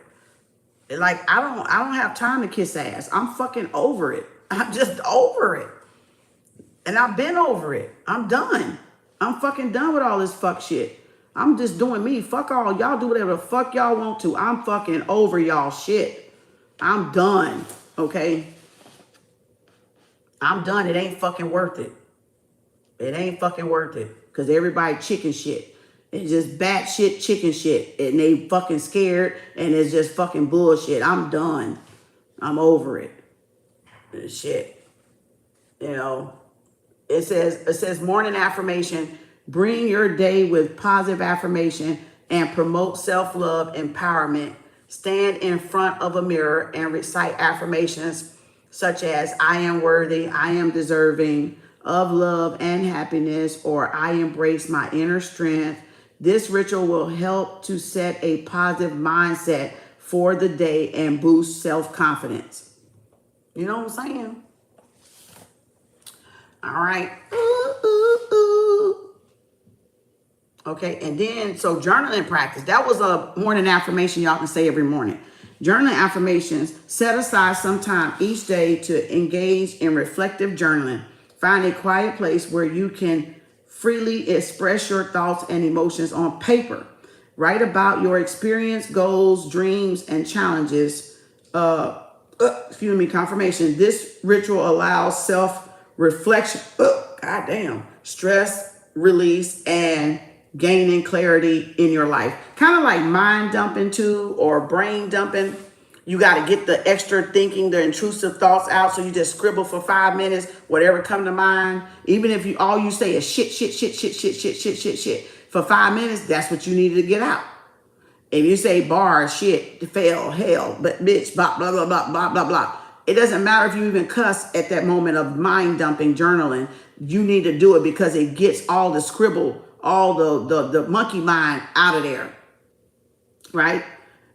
You know, if you just want to cuss the whole 5 minutes, if you want to, you know, hate, blah, blah, blah, blah, you want to scribble on the paper, da, da, da, da, whatever you want to do, just get it out. But if for some of y'all, it could be as, if you don't know what to journal, it says your experience, your goals, your dreams, your challenges, right? It's self-reflection, it's stress relief, and it's gaining clarity in your life. All right. So that's where that come in. And then it says candle ritual, which we've been doing that for a year. I've been doing candles for a long time. I just started doing it with y'all a year ago, but I've been doing it for a long time. Create a soothing atmosphere by incorporating a candle ritual into your self-care routine. Choose a scented candle that resonates with your intention, such as lavender for relaxation. I don't know what Gordon 2023 is. It says, or rose for self-love. Light the candle in a safe space, dim the light, and take deep breaths while focusing on the soft glow. Use this time to meditate, practice mindfulness, or simply enjoy the peaceful ambiance. Some rituals can be performed to engage with the energy of the divine feminine. I've included examples below. All right. Shit. Hold up, y'all. You know how you get that little corner back there that you can't fucking halfway reach right there in that motherfucker? Hold up, y'all. I can't even get that bitch. You know how you get that little corner right there? You know that little corner right there? That little bitch right there. That little bitch right there. Okay. That little corner right, look, now the other side started itching. Fuck. Shit. That little corner that you can't get. Okay, let's go. All right, so then moon ritual. Oh, we just had a moon ritual. We got one on the 7th full moon and the new moon on the 21st of September. The 7th and the 21st. So look here. The moon is often associated with the divine feminine. The moon symbolizes intuition, emotions, and the cyclical nature of divine feminine energy. Many women find that their emotions, energy, and monthly cycles are innately connected to the phases of the moon. You can perform a moon ritual during the full or the new moon phase. Set up an altar with symbols like moonstone. Oh, so they're giving y'all some. Moonstone, seashells, and blue crystals. Light candles and spend time meditating, reflecting on your emotions, setting intentions for the upcoming lunar cycle. And it says releasing what you have experienced during the last month. All right, so now, then it says goddess invocation. Choose a specific goddess archetype that resonates with you. It could be anyone from Aphrodite, Isis, Venus, or even one of your feminine ancestors, right? That remind you of that energy. Research their qualities and attributes and create a sacred space to honor them. All right. You can offer them their favorite indulgence, wine, champagne, honey for Oshun, depending on if you're doing Orishas or you're doing the ancestors or you're doing the goddess, right? So, and it says gifts or food. Remember, we already talked about that.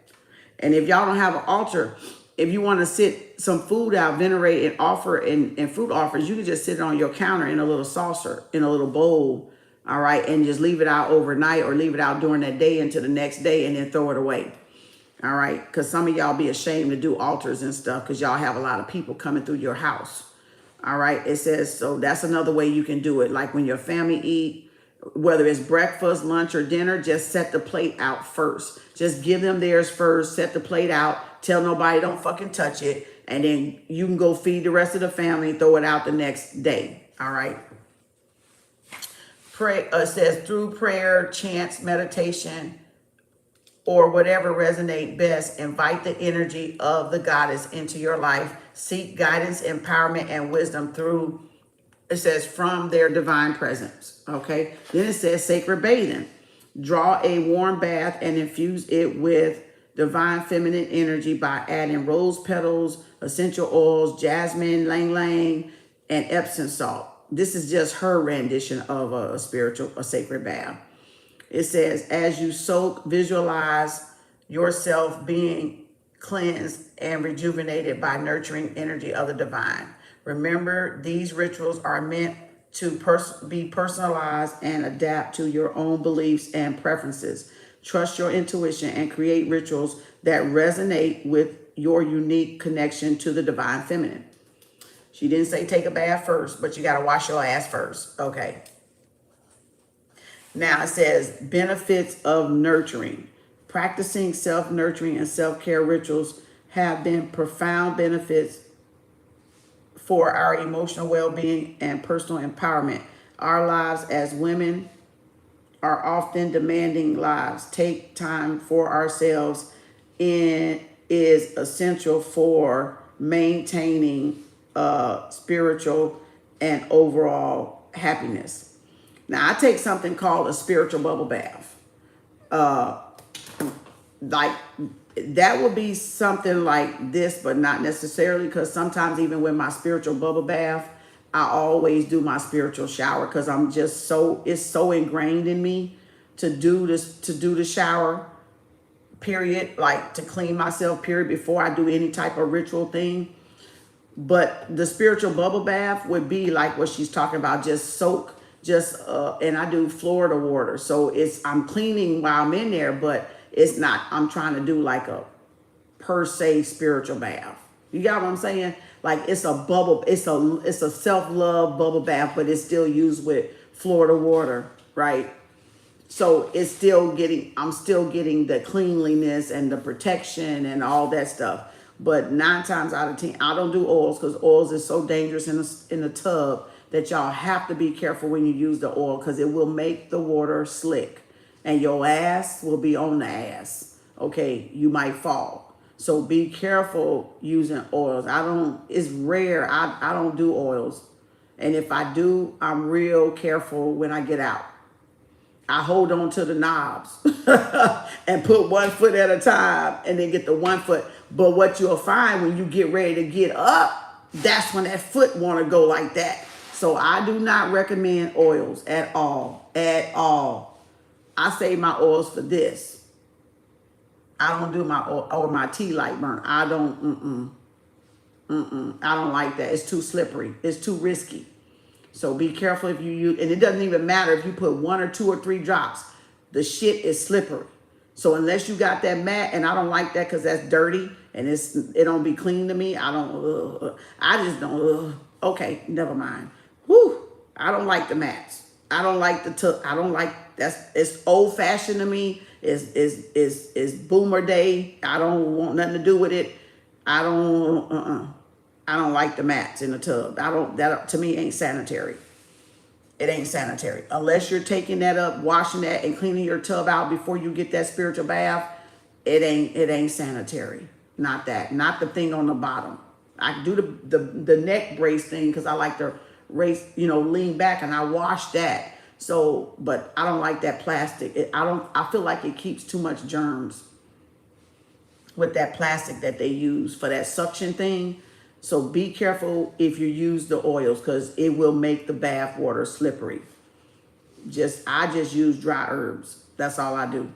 The rose petals is fine, but you want to put it in a sachet so that it don't get clogged up. All right. A sachet, a little, or boil it or whatever. And then just pour the water from it in there. Did we read this? Oh, I ain't going over all this. Okay, that's the part I wanted to see what they was writing up in that. So that still was pretty bland to me. That was pretty basic. I mean, that's fine, but for y'all starting out, that's really good, because once y'all develop a routine of doing what they're talking about in this book, then you'll start, the universe or your higher self or whoever your guides or whatever your God is, or start adding more to the ritual. But you got to get consistent with the ritual first. You got to get the spiritual time clock going with the ritual, like doing the stuff. And then they'll start, okay, she's on it. She ain't stopping. She's still honoring her spiritual bath and her rituals and stuff. She ain't slacked up. She's still on it. Let's give her something else. And that's when the universe will start giving us your own recipe. So universe, been giving me my own recipes for a while, and those are not recipes you literally don't even write down. It's just, you do it when it's time, and you do it when the universe tell you to do it. So it's not nothing that you write down, because you don't want nobody to know that. So you'll remember it up here. So if you know, you know. So that's that book. I think that's enough for that book. So y'all might want to get that book, get this book, Fostering Positive Body Image. Societal standards and cultural conditioning significantly impact our body image and self-worth. Today's society often presents unrealistic ideas of beauty. Tell me the fuck about it. Say that shit again for those in the back. Told y'all, they get y'all ass wrapped up and y'all still be feeling insecure. Y'all get all the latest gadgets and wigs and weaves, and y'all still be walking around here insecure, because it's a fake identity. It's a false sense of self. And if you don't know your true self, that shit ain't gonna help you. That shit ain't gonna help you know your true self. That's why y'all, some of y'all still, when you see another beautiful woman, you still intimidated. You still jealous and malicious, because you know you're not real with yourself. And so when you see another person being real with themselves, y'all get mad.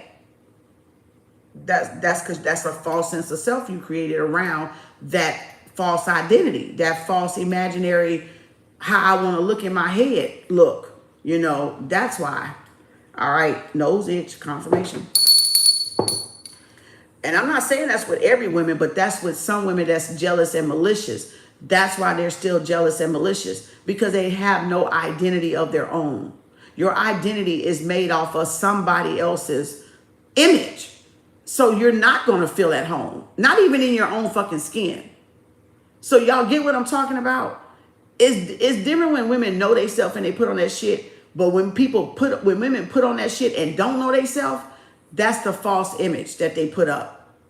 That's that invisible wall that they don't see, right? Until they see another woman accepting herself as she is, or whatever, even comfortable with the wig on, then they still feel some type of way. So again, just so y'all know, okay. So ideal beauty standards, and that's what got a lot of y'all stressing the hell out too. Ideal beauty standards such as thinness for women or masculinity for men. It says this affects how we perceive ourselves. These standards heavily influenced by peers, parents, media, and cultural traditions can lead to body dissatisfaction, eating and mental illness disorders, and negatively affects our self-esteem. And this she got from the How Cultural Traditions Can Shape Body Image, 2019, by Strahan, ETAL, 2006. Embracing the divine feminine can be a powerful antidote to the negative body image perception. Goddess encourage acceptance and appreciation of one's body, challenges societal norms that perpetuate impossible standards of beauty. Promoting self-acceptance and fostering a positive body image involves conscious effort. It's important to be aware of how various influences, including social media content, can affect our body image. Techniques such as mindful consumption of media engaging in activities that make you feel good about our bodies and surrounding ourselves with positive influences can be beneficial. Now, about that positive, now, see, this is where y'all women mess up because y'all go online just to search other women. And that's what fuck y'all up. Because that's why I said be mindful of consumption of media. Because when y'all go, y'all start engaging in sites and y'all start looking at beautiful women that you feel are more beautiful or whatever they got that you don't got. And then there comes the malicious jealousy festering up out of y'all. The little demon inside, you know, the insecurities inside because you were never validated as a little girl, daddy's girl, mama's little girl, da-da-da, whatever. Didn't have that love of that parent. So now when y'all see other women or other men and y'all get this brain complex here that goes on, and then you start coveting the person, then you start still looking at the person and prolonged hours of looking at the person. So that's not gonna do nothing but feed the fucking jealousy. And that's what a lot of y'all do on social media. You find these influencers and then you just embody, try to, you know, find all about them, research them, and all of a sudden they done took over your whole fucking mind. Because y'all hunting them down, looking at them, you know, binge looking at them, binge watching them, binge trying to get their little style or haircut or they shape or this, that, whatever the fuck y'all be doing out there that's cuckoo for Cocoa Puffs. And that's why a lot of y'all, you need to bag up. You need to get off of whoever you're stalking. You need to stop it. All right. Moreover, self-esteem plays a crucial role in moderating the impact of societal standards on our body image. Jones 2005. By nurturing our self-worth and avoid the tendency to seek others' approval, we can better resist societal pressure and cultivate a healthier body image. Okay, I thought she was going to say something else, but hey, we're going to leave it at that.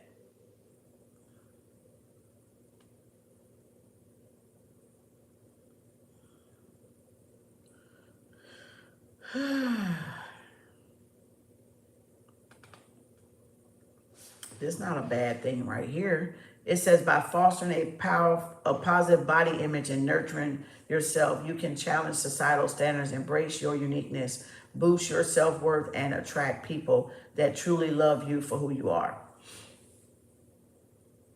I would like to end this chapter by 5 self-care journaling prompts.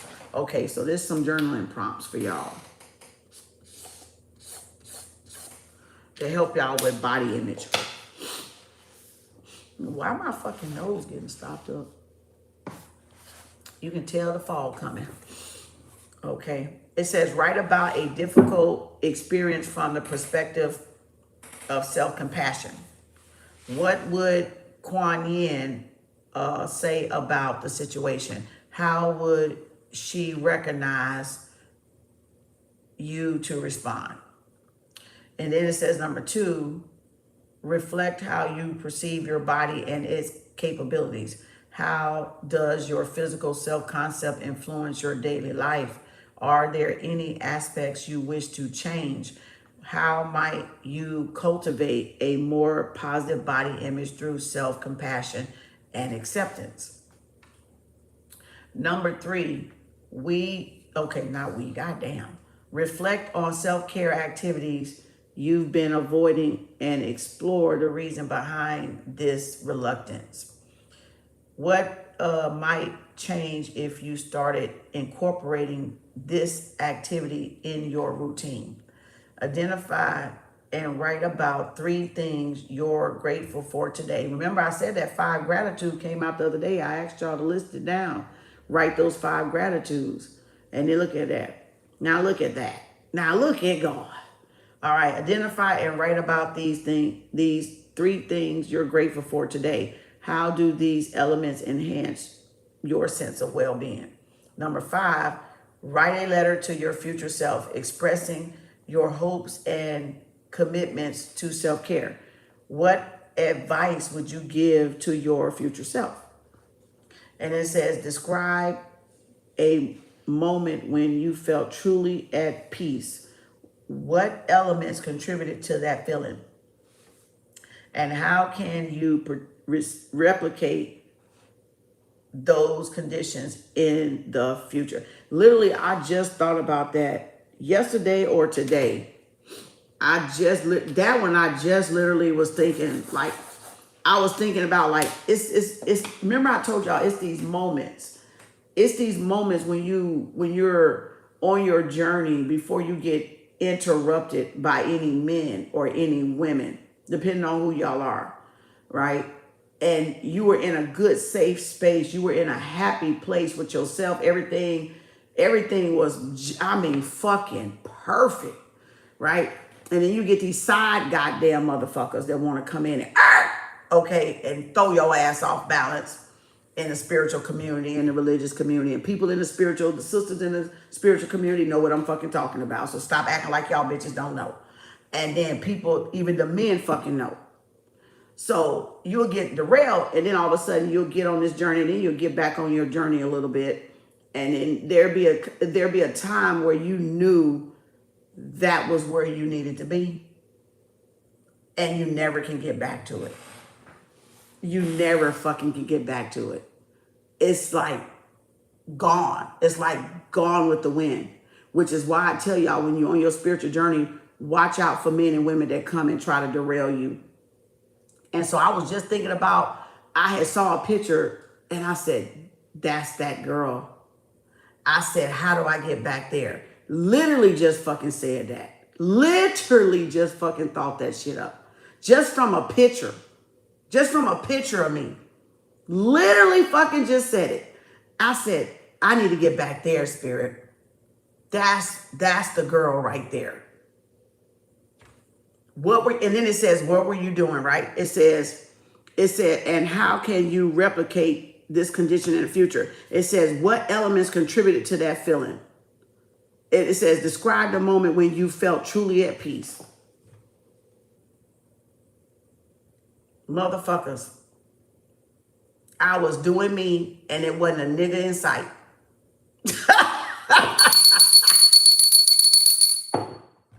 I was doing me and it wasn't a nigga in sight. And I didn't fucking care about a nigga in sight. God damn it. I was doing fucking me. And y'all motherfucking women know what the fuck I'm talking about. Y'all know exactly what the fuck I'm talking about. I was doing fucking me. Minding my own motherfucking business. And it's when you're new to spirituality that you can easily get side railed by dick community, P community, easily. That's why I came. That's why I came here. And y'all know that from the beginning. I said, y'all lucky y'all at me first, because I'm the one that's going to warn you about those type of motherfucking men and those type of motherfucking women that come to derail you when you're learning yourself, when you're coming into spirituality and you're most vulnerable. And you can run up on the wrong person. The dick community, P community, people that see you as fresh meat and you trying to just, enjoy whatever it is you're searching or looking for or studying, and the vultures come out. The vultures fucking come out. Literally. Yep. I ain't even lying. Y'all know what the fuck I'm talking about. Y'all know exactly what the fuck I'm talking about. Women preying on women. Men preying on women. Y'all know exactly what the fuck I'm talking about. So that's why I say, when y'all got a good place, a safe place, y'all got the right person. Because I'm not chasing none of y'all ass. But I'm just here to help you so you can be aware, because they out there and they're looking. And anytime you come in there new and you a new face, you up for grabs. They got you on a chop block. Damn near. The majority of them do. You might find some good ones, in the mix that really is sincere about you, but it's less when it compares to that shit. It's more out there being damn sharks. Like, literally. And that's why I said, y'all, you're kind of lucky in a good way to have me if you're just coming into spirituality, because I can tell you what the experience and what I had and what I experienced. And that's why I'm here for y'all. So y'all can be aware of it and be aware. Don't let people. I literally was just fucking thinking that one. I was like, yeah, spirit. And every once in a while, I come back to that. I did this several occasions. Y'all probably heard me say that before, because I did tell y'all back when, you never get back to that energy where you was before somebody derailed you, like, and took you off. Your old, it dies. Like you like, damn. Like, you want the feeling again, you want the experience again, but you never can get it. It's like a high you chase that you can't never get again. It's like a whole different high, y'all. I swear to God. You still feel good about yourself, but it's like so vivid. It's so vivid. And you like, damn. But see, when you don't have people to warn you and people to look out for you and people to, tell you stuff, and you doing it on your own, because I'm an autonomous learner, right? And I'm friendly, yeah. But again, now that's why I got boundaries now. That's why I got boundaries now, because everybody that came up to me wasn't for my good. Everybody that cacaed in my face wasn't for my good. And I had to learn boundaries because of that. You see what I'm saying? So I'm not telling y'all some shit just out the side of my neck and ass crack. I'm telling y'all shit I live. Ain't nobody that ain't got that fucking experience. And I'm just giving y'all like a little synopsis. I ain't really even told y'all none of my experiences. You know what I'm saying? If I did that, you probably ass wouldn't want to be spiritual. Y'all be like, fuck that shit. Let's get this one. The Divine Feminine. I think, what is it? 111.49? Damn, 111.50. That's all I'm going to get. That was this book we just did. NYA Love and Cara Lawrence. Okay. There it is right there. Good book. All right, let's go. And this is Angela Grace. All right. The Divine Feminine. All right. So let's see what these, like I would say, these sisters. Let's see what this was, two women. Let's see what this sister got to say. How to manifest the goddess energy and feminine energy awakening secrets they don't want you to know about. 2-in-1 collection, bitch. What? 2-in-1 collection. All right, let's go. So I asked Spirit, of course, I did this shit. Spirit, what do I need to read first? Why was I drawn to this book? Let me know who, and it went right there.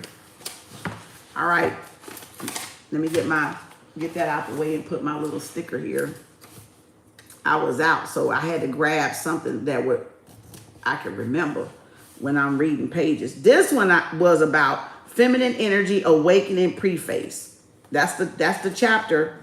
That's the chapter that I was drawn to with this book. All right, and this is number like 101. Yeah, it's 101, page 101. So we'll start there.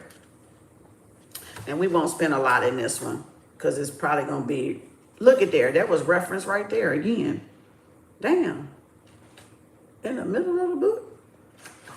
Let me see what she got going on here. Feminine energy awakening, the goddess energy secrets, and how to step into your divine power. That's the chapter. That's the one I turned on to. All right. Yep, that's the one. Preface. She got a whole damn preface up in here. Oh, she did. What? I just realized I did say 2 books in one. What? And Spirit took me to the exact second chapter. Whoa. Thank you. What? Like, I didn't even catch that.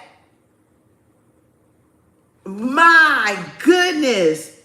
Spirit led me to the second book.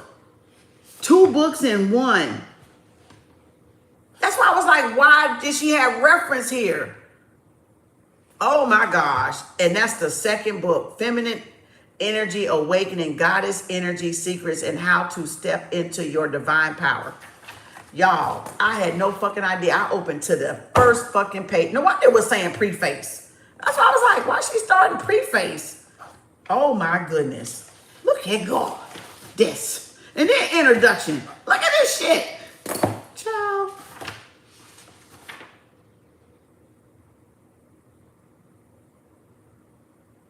I can't make this shit up.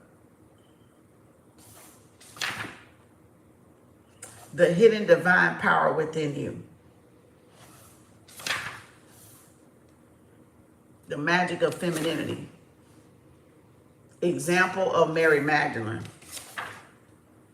Tapping into your divine energy to heal your shame.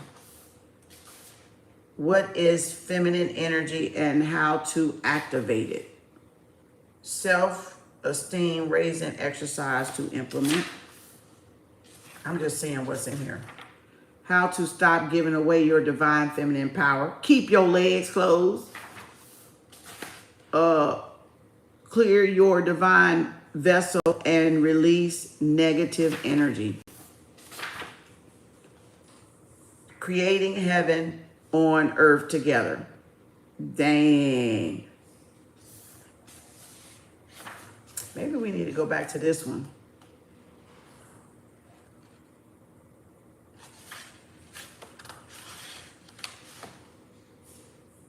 Stop giving your divine feminine energy away. Oh, shit. Yeah, let's look at that right there.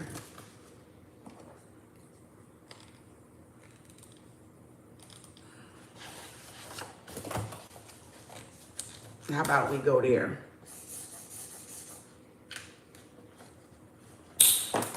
All right. Our own existence, the entire world around us is made of infinite energy from above. The energy is neutral. I told y'all energy was neutral. It said, and gets contracted so as to become matter and create the material world we live in. Told y'all. Should be popping up in books once you say it. Once you get the downloads, you find the book that got the damn information in it. I told y'all that.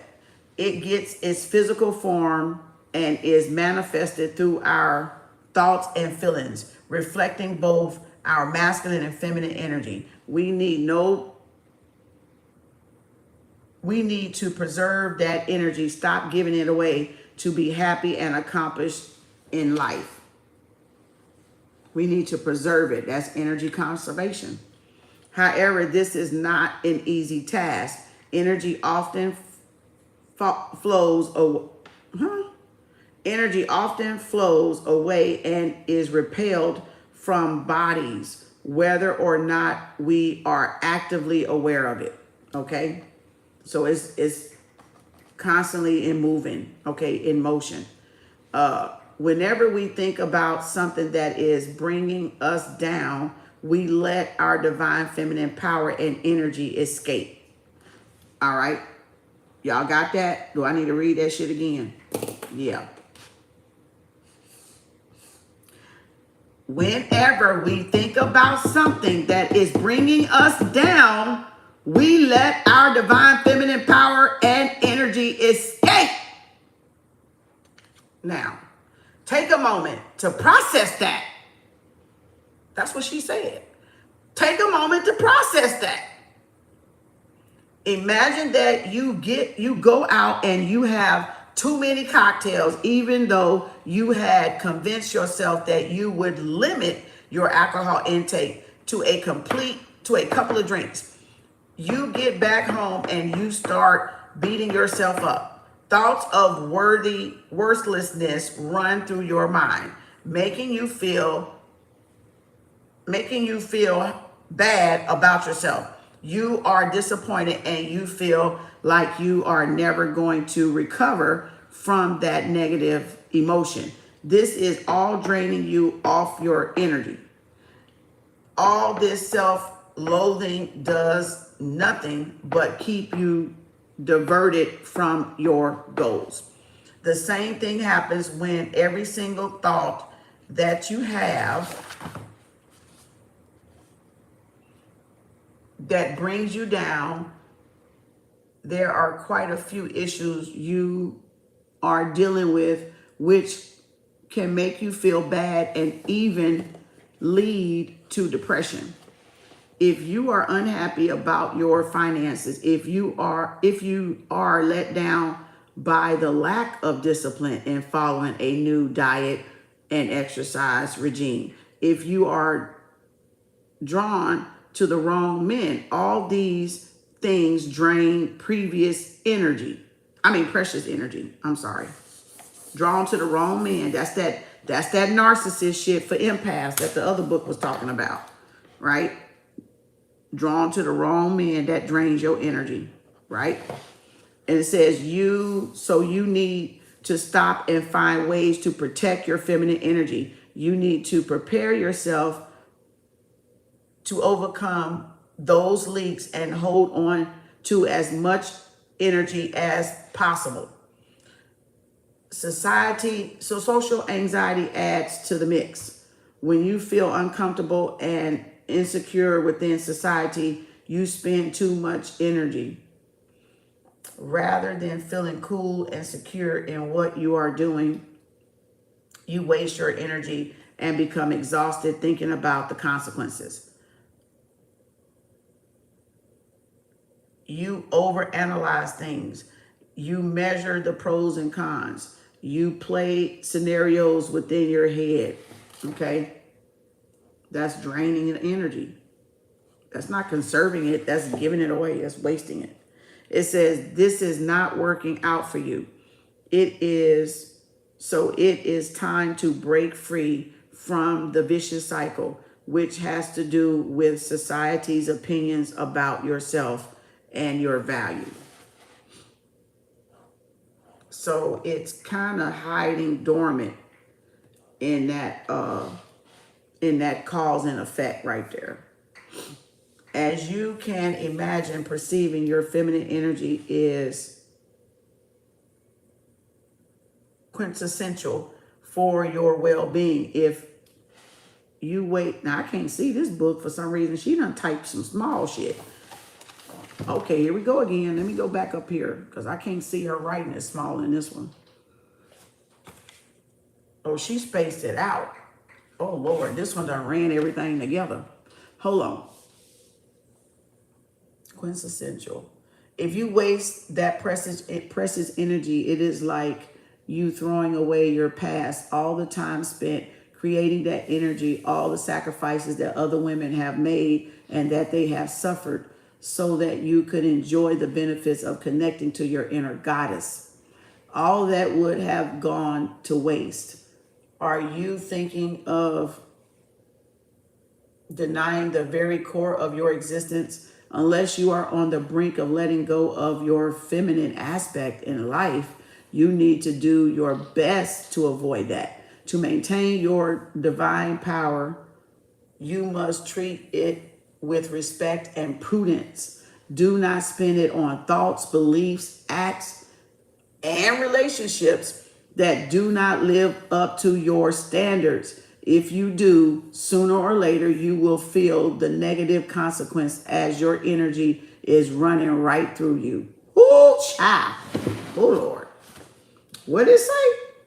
Do not spend your thoughts, beliefs, acts, relationships that do not live up to your standards. That means stop settling for shit that you know you don't need and you're wasting your feminine energy. You're spreading it thin. That means don't go out with motherfuckers just to go out. And that's what a lot of these dating coaches be telling y'all ass to do, which is getting usurped by the by the patriarch system, because they try to teach y'all go out with them, but prolong it. No, you're still, and I told y'all that shit, you still wasting your feminine energy. Because that motherfucker don't live up to your standards and you fucking know it, and you trying to go get a damn diamond ring, a lunch, a dinner, a date, a tire, and all this other shit. And that's why y'all energy is tapped out. Because you know the man don't live up to your standards. You know this motherfucker ain't part of your standards. And you still wasting y'all energy. And a lot of these dating coaches got y'all wasting y'all energy, which is keeping the patriarchal system alive. Pull back. That's what I'm going to need y'all to do. Cook that shit. Kem Arts. Pull back, bitch. They fucking y'all over. They got a man. Y'all don't. So you don't understand, a lot of dating coaches don't know they're being used by the patriarchal system. Even as a feminist. And a feminist shit is deadly to feminine women. It's to the feminine energy. Feminist movement is deadly. If you know, you fucking know. Because that's not our shit. That's not our mother's shit. That's not Gaia's shit right there. Remember, they hijacked our shit. Y'all forget they hijacked it. So they ease that shit in there because that's how they want to do shit. And they want y'all to follow suit. But look what she just said. I'm pretty sure this is a white girl, probably. It looked like it probably could be. Because I saw I saw some pictures up in here somewhere. Angela Grace. She might be somewhere there. She might be. I don't know. Yeah, there's a white girl right there. Anywho. But again, feminism is not good for us. Not the divine feminine. No. Because see, y'all, that's why I say y'all got to be careful who y'all listen to, because they talk a good game. But if you listen to what they saying, listen to what you're saying. As a divine feminine, y'all, we attract any and everything with that femme fatale energy. You don't have to go look for nobody. So why would you be looking for a date? If the person don't have what you got, y'all still throwing away y'all energy. You're still doing it because you're not living up to your own non-negotiables to say, I won't go and date this scrub.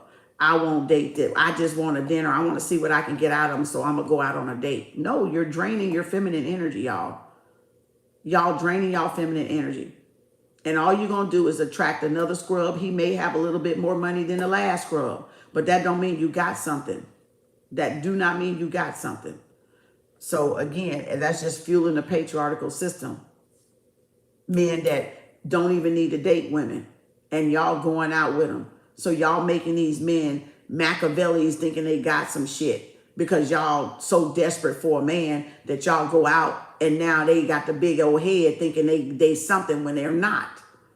Okay? I'm just saying. Take it out, fucking resonate. Clear your divine vessel and release negative energy.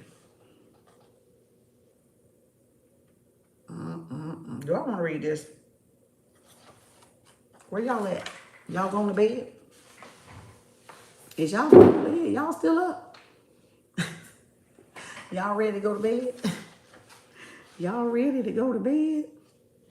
Like, I want to read this one in the daytime because the lighting is so horrible now. This is so fucking horrible. It says 84. What am I reading? Because it says, keep your home clean and decluttered. I cannot stress that enough. Your personal space is a reflection of what goes on the inside. And that's what a lot of women don't realize. That how you keep your house and car and all that shit, it's a reflection of what goes on in the inside. Like if the body is a mess, it'll be a mess on the outside because we're projections, right? We are ourselves pushed outward. A lot of people don't realize that, right? It says,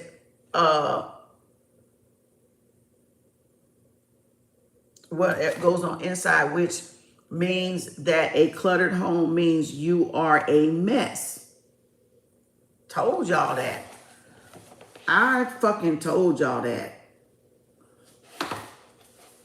Car is an extension of your house.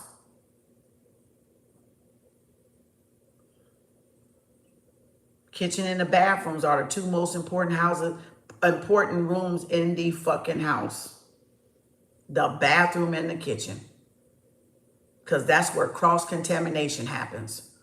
So if you don't have clean bathroom, you can bring that shit into your kitchen, cook your food, and now everybody in the fucking house is sick.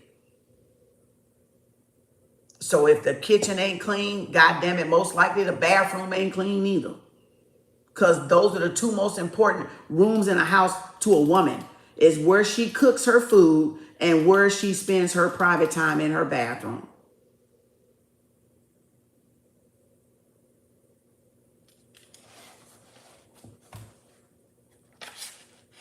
It says, how can you stand this chaotic situation? On the other hand, if you clean up on a regular basis, everything will be neatly stored. This will allow you to feel better, projecting it to the world around you. In a similar pattern, pay attention to your personal hygiene and the way you look. It has nothing to do with vanity, right? It says, however, you can cherish yourself and treat yourself like the goddess you really are. That's a morning ritual. Hold on. Then she going over a morning ritual right there. Let me go back on this page. I wanted to see what that was. A 30-minute feminine manifestation daily ritual secret formula.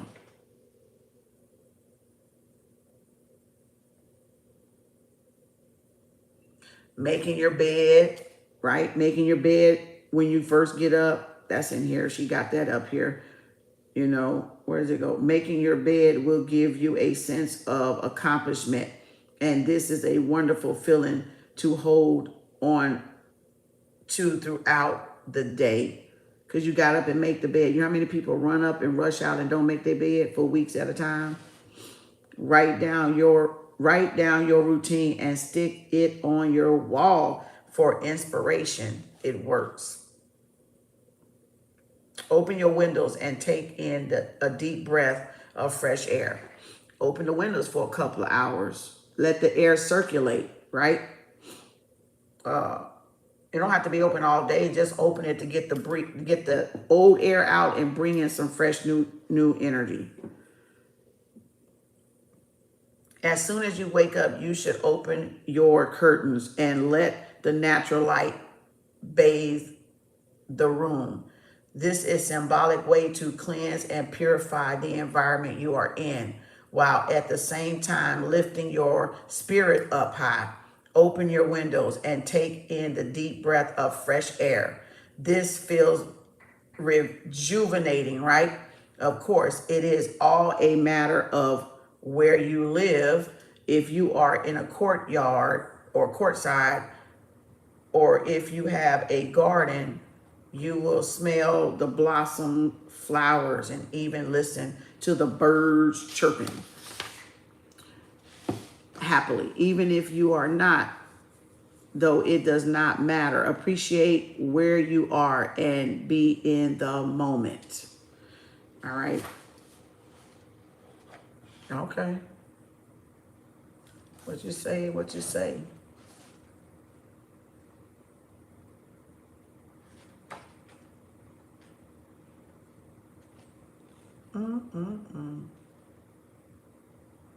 How to get your ex back? Oh, hell no. She said how to get your ex back. Manifest a Pacific person. Boy, look at here. I don't want no goddamn ex back. Hell no. I ain't got no ex, but anywho. No. How to get your ex back, y'all. Y'all can get that for that. But here's some affirmations. I love myself deeply and unconditionally. I am worthy of being loved. I am happy to have my significant other in my life. Now that I like. Significant other. That's a good affirmation. That means the person for you, not the person that's for everybody else. And want to juggle you. I have been blessed with love and I have been showered with love. My chosen partner and I are wonderful people. Oh, that's another good one. I like this one. This is like the soulmate energy. My significant other and I are meant to be together. Oh, shit. Good one right there. I am so happy to have such a loving and caring partner in my life. Another good one. This is how y'all manifest safely right here. Not doing somebody that don't want y'all. Thank you for the donation. What was that for? Oh, thank you, Bobby. Appreciate the love. Thank you. Thank you, Bobby. And then it says, I have no doubt that me and my partner belong together. This is how you safely do it, y'all. You see, she didn't put no fucking person on there that don't want her ass. But she aligned with the universe to bring her the type of love that she wants. This is how you manifest. Not I'm going to use you for, Bobby the billionaire, but he don't want me. He want 5 other women. And y'all chasing after somebody that want 5 other women and wonder why y'all get hurt. And wonder why it's short-lived. This is how you manifest. You put it out there in the universe and you allow the universe to match the person to you and where you are in the now. And you loving yourself, treating yourself, what you want to see, in the bitch. This is it. This is it. Somebody finally put this shit in a goddamn book. I swear. Goddamn. Finally put the shit in the book the way it's supposed to be. Because I've been telling y'all that forever. Don't try to manifest a person that don't want you. You want to put it out there. I deserve to be loved well. My companion, you want to put it in the present tense, but you want the universe to set you up with the person that is only for you, not for some 50 million other people. I have no doubt that me and my partner belong together. My chosen partner always tells me how beautiful and intelligent I am. Y'all, this sister got it. She got it. She fucking got it. She fucking got it. That's exactly. And you can do that with the love, money, business candles. With the love, money, business candles that I do. Those affirmations right there. God damn. Damn. I have been blessed with love and I have been showered with love. Y'all, I am love because we are love, right? It says there is nothing that can separate me from my significant other. I am sure that our relationship is going to last forever. Y'all, my chosen partner is deeply in love with me and the feeling is mutual. Y'all, we did this when I did affirmations and we've been doing book club and affirmations for 4 years. And we went over this, I think on year 2. I think it was year 2 or maybe first part of 3. We went over these kind of affirmations.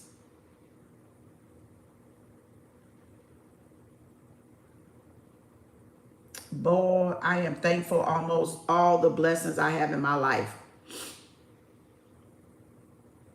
I am thankful about all the blessings. I am thankful about all the blessings I have in my life. I am grateful for all the love I receive in this world. My significant other respects me totally and honors my personality. They're going to have to honor mine, goddamn. We going to have some fun, bitch. Oh, it ain't going to be a dull moment in that house. Oh, Lord. All right, I like that one. Gonna have to honor my personality, meaning allow you to be yourself. Don't be judgmental, but allow you to be yourself. Love you for who you are. Ooh, I like that one. We are both happy to be in this relationship that will last for a lifetime. Our relationship is true, meaningful, and honest. My chosen partner is 100% committed to our relationship. Bitch. Oh my God, she did it. This, y'all can take some notes on this shit right here. My chosen partner and I share deep, true feelings of love and devotion. I am worthy of being loved. I love myself deeply and unconditionally. I prepared some of my favorite affirmations to share with you. She did this. Y'all need to take notes on that one. Oh, here's another one. I have a deep spiritual, physical, and emotional connection with my partner. Girl, get out of here. Look at this girl. Look at this shit. Look at this shit right here. Give me another tab.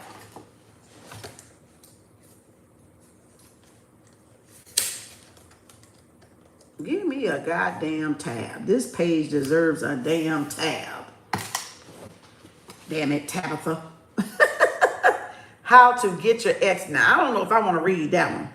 This one was manifesting a specific person. Whoever the universe has for you, meaning a specific person. Not putting a name on a person that don't want you and got 50 other women. She's talking about a specific person for you. And it says how to get your, I don't know about that one. We ain't gonna try to read that one either. Let's go. Y'all can buy the book and read that shit. Attract your perfect mate.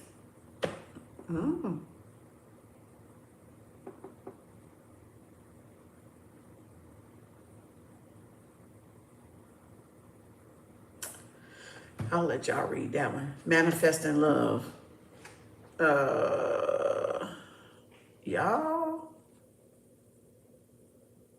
did we read this? The role of the divine feminine goddess energy.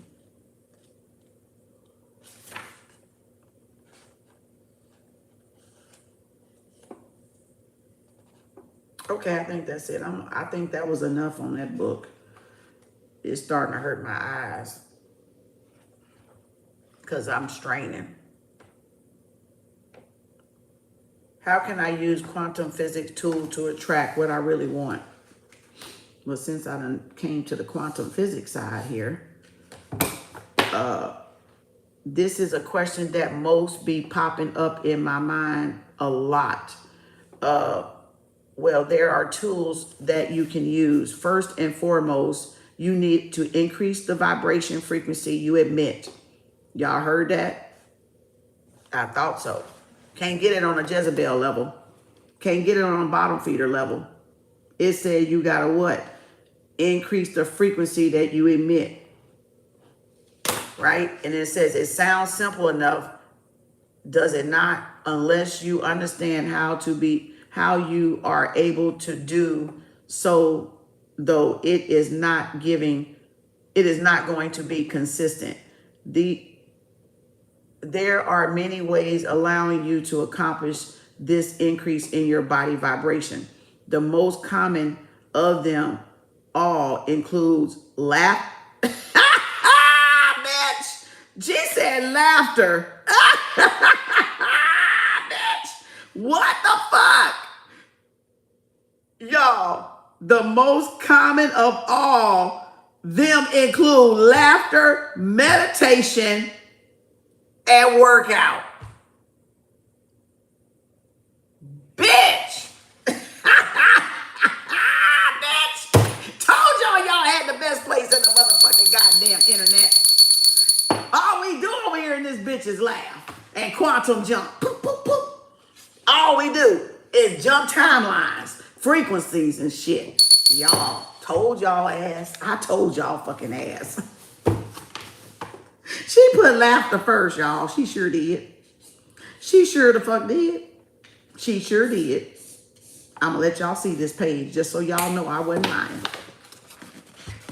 See it right there? Laughter, meditation, workout. Quantum physics. There it is. Told y'all. Told y'all. Go over there and be sour pussies. Go on, be sour patches. That's why y'all ass ain't got shit. That you don't meditate, you don't work out, and you don't fucking laugh. And y'all wonder why your life is fucked up. And you wonder why. Hot damn. I told y'all asses. Humor. Told y'all. Humor. Humor. Told y'all. Many people, here are law of attraction. Many people misinterpret law of attraction. They believe it only takes a shift in the way they think in order to benefit from all these amazing things in their lives. Oops, excuse me. Confirmation. If only things were that easy.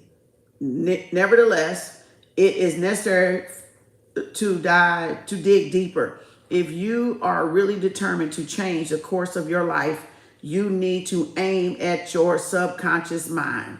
This is where you control your emotions. No matter how hard you try to change your thinking process, the result will stay the same.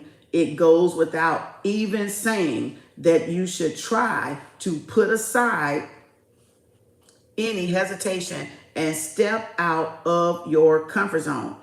Try to understand what has contributed to forming your emotional mind your emotional mind the way you have, so that you can modify it. Be careful, because this is not going to happen overnight. It takes a lot of effort and hard work to achieve something like that. But at the end of the day, it is also worth it.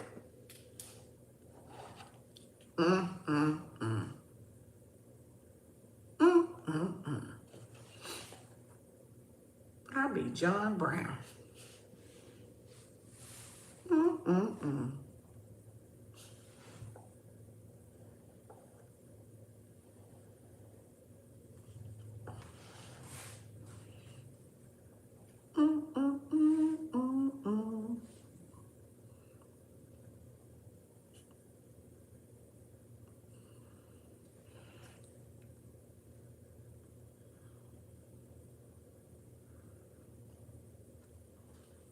And when they're talking about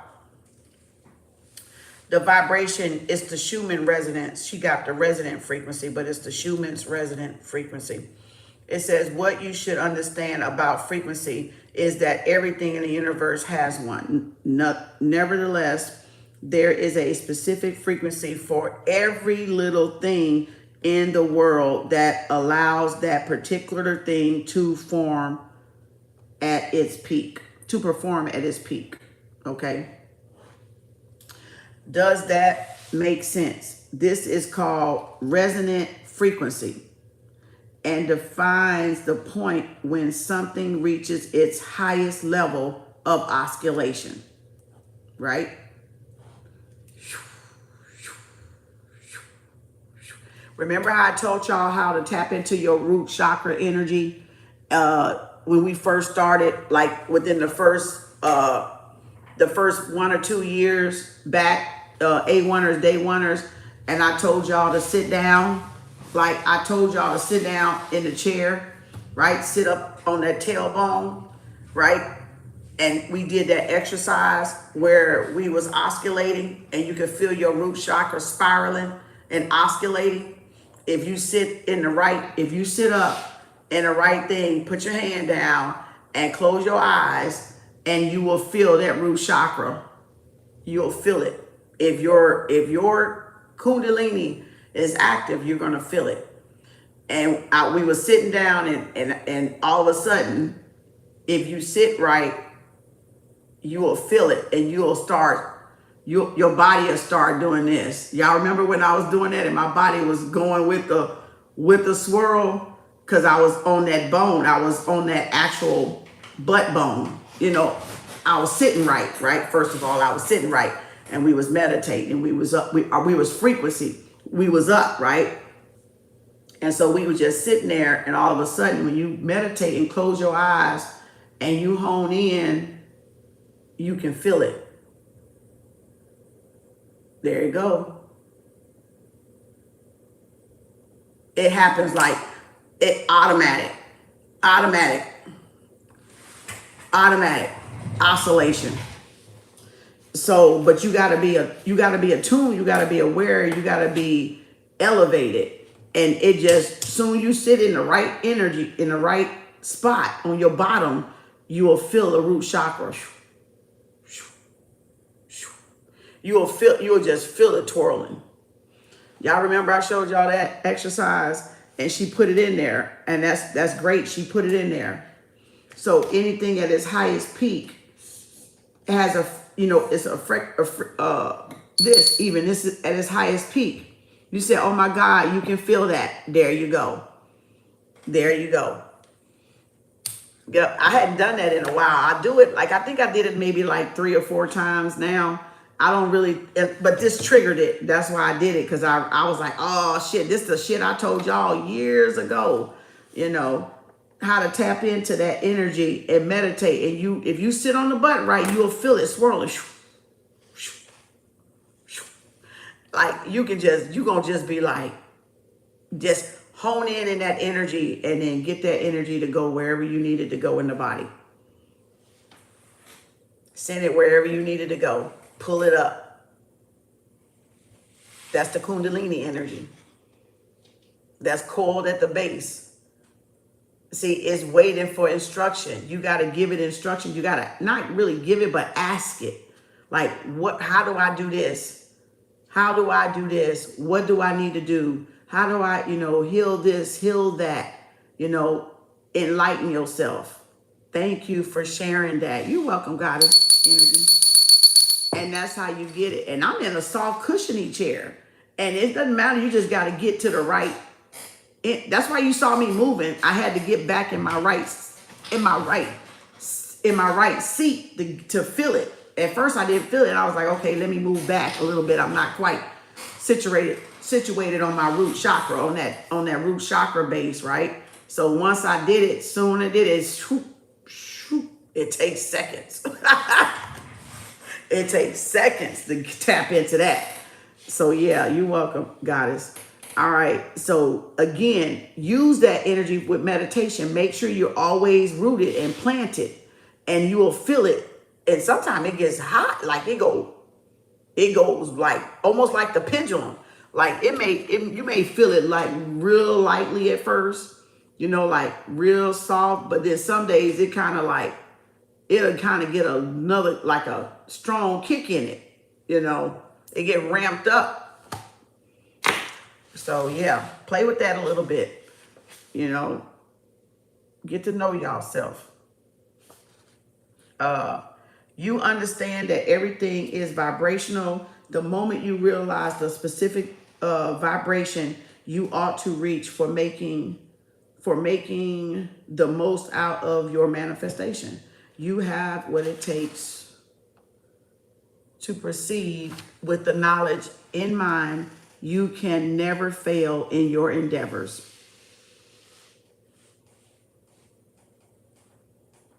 It says aim high on the Hertz vibration scale. The Hertz, the 963, the crown chakra, the 4, 112, the 5, 28, the 4, 32, the 1, 7, 4, the binary frequencies and stuff like that on the megahertz. The 888 frequency, the 1111, all that stuff. So she just talked a little bit about that. I kind of already know that. I'm skimming.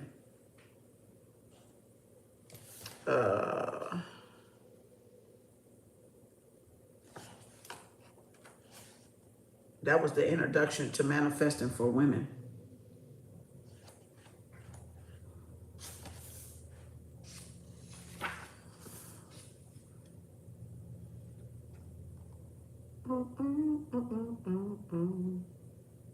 That's law of attraction. Attract what you want. Trauma release exercise and self-hypnosis. Now this shit here, like, because I used to meditate so much, like I told y'all, it took me a couple years to drop into trance, and now I can do it instantly. But at first I couldn't. It would take hours before I could do it. But I wasn't even trying to do it. I didn't even know what the fuck I was doing. I was just meditating.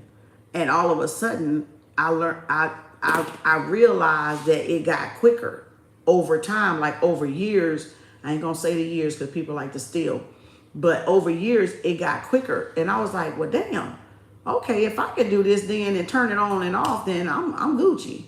I know what the fuck I'm doing then. So all of a sudden, now it's a matter of minutes or seconds and I'm there. Just like how you just tuned into that root chakra, it's just a matter of seconds and I'm like there. Foop, foop, gone. Next dimension. Next. Shifted something totally where else in another dimension. In another multiverse. All right. So yeah, you can play with that too. But let me see what they say. It says attract anything you want. I ain't finna read that. But again, I want to read this part right here with the self-hypnosis, because if I know what she's talking about, I probably already did it and didn't know what the words was for it. I never called it self-hypnosis. It says negative energy keeps us at a low frequency. This is releasing trauma release exercise and self-hypnosis. That's this chapter or this paragraph. It says negative energy keeps us at a low frequency. Whatever keeps you at a stress state prevents you from actually experiencing the benefits derived from the law of attraction. It just makes what you're trying to manifest harder to come. In other words, open yourself to the wonderful effects of elevated frequency. You need to deal with any underlying issues from the past, right? Because that's what the blocks come from. The blocks come from emotional blocks or financial blocks or poverty mindset thinking, scarcity mindset, lack, limitation, unworthiness, like we were reading in the other book, not feeling assured about ourselves or safe within ourselves. All those and some more blocks manifestation. And that's the reason why you can't, a lot of y'all having troubles with it, because you haven't done the shadow work to release and resolve what got it blocked up and stopped in the first place. Like if you was molested, you would have a blocked root chakra. If you was, that's a trigger warning. Sorry about that. I hate that word sorry, but y'all get what I mean. I should have said that first. So if you were sexually assaulted, it would be a blocked root chakra, because that's the root chakra, right? Or your second chakra would be blocked. Or you might become promiscuous because of, and it definitely is a study that people that are Jezebel, like promiscuous, have been assaulted or raped or molested. They'll turn out to be in that energy. Like I said, it's only a few people that go the opposite direction, but then some people go and be that thing that actually harmed them or hurt them, right? In some sense. So a lot of women, a lot of black women still holding that energy, and it's stored in the root chakra area, the butt, the hips, the thighs. That's emotional trauma from abuse, molestation, lack of feeling love, insecure about ourselves, and that's where they contribute a lot of that energy locked up in the root chakra, right? Whether they're promiscuous or not, or whether they're sexual or not, right? So it's still a lot of black women have that. Y'all could probably have it too, but I'm just speaking on black people because I'm black. So, and I'm a black woman. So I'm just speaking of that sense. So they say that's where a lot of the trauma is stored, and we got to release that trauma. And you do by moving your hips. This is one exercise I saw this lady on. It was a short or something that came across my, I think it was YouTube. Yeah, it had to be YouTube because I wasn't on TikTok. It was on YouTube, and it was a short. And it must have caught, I think I could see the reading or the writing or something, or I was doing this number, and I always wait to see what they gonna say before I flip it sometimes, because I never know if I need to hear something that they're saying first, and I can tell within the first few seconds if I want to continue or not. So it was this one yoga teacher, and I'm gonna tell you this shit worked. Look, boy, let me tell you this shit worked. But the bitch had me crying, and she wasn't fucking lying. Look, y'all, do this fucking exercise. Well, it's a couple of yoga poses.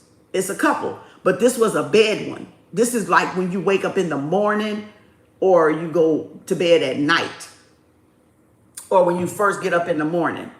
How can I do it? You know what I'm saying? Put your feet up. Put your leg up like this and have your feet flat. Put your feet, hold up, shit, damn, hold up. Put your feet in the bed like this, right? Put your feet in the bed like this.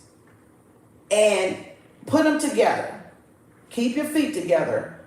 And slowly do this all the way down. And then come up.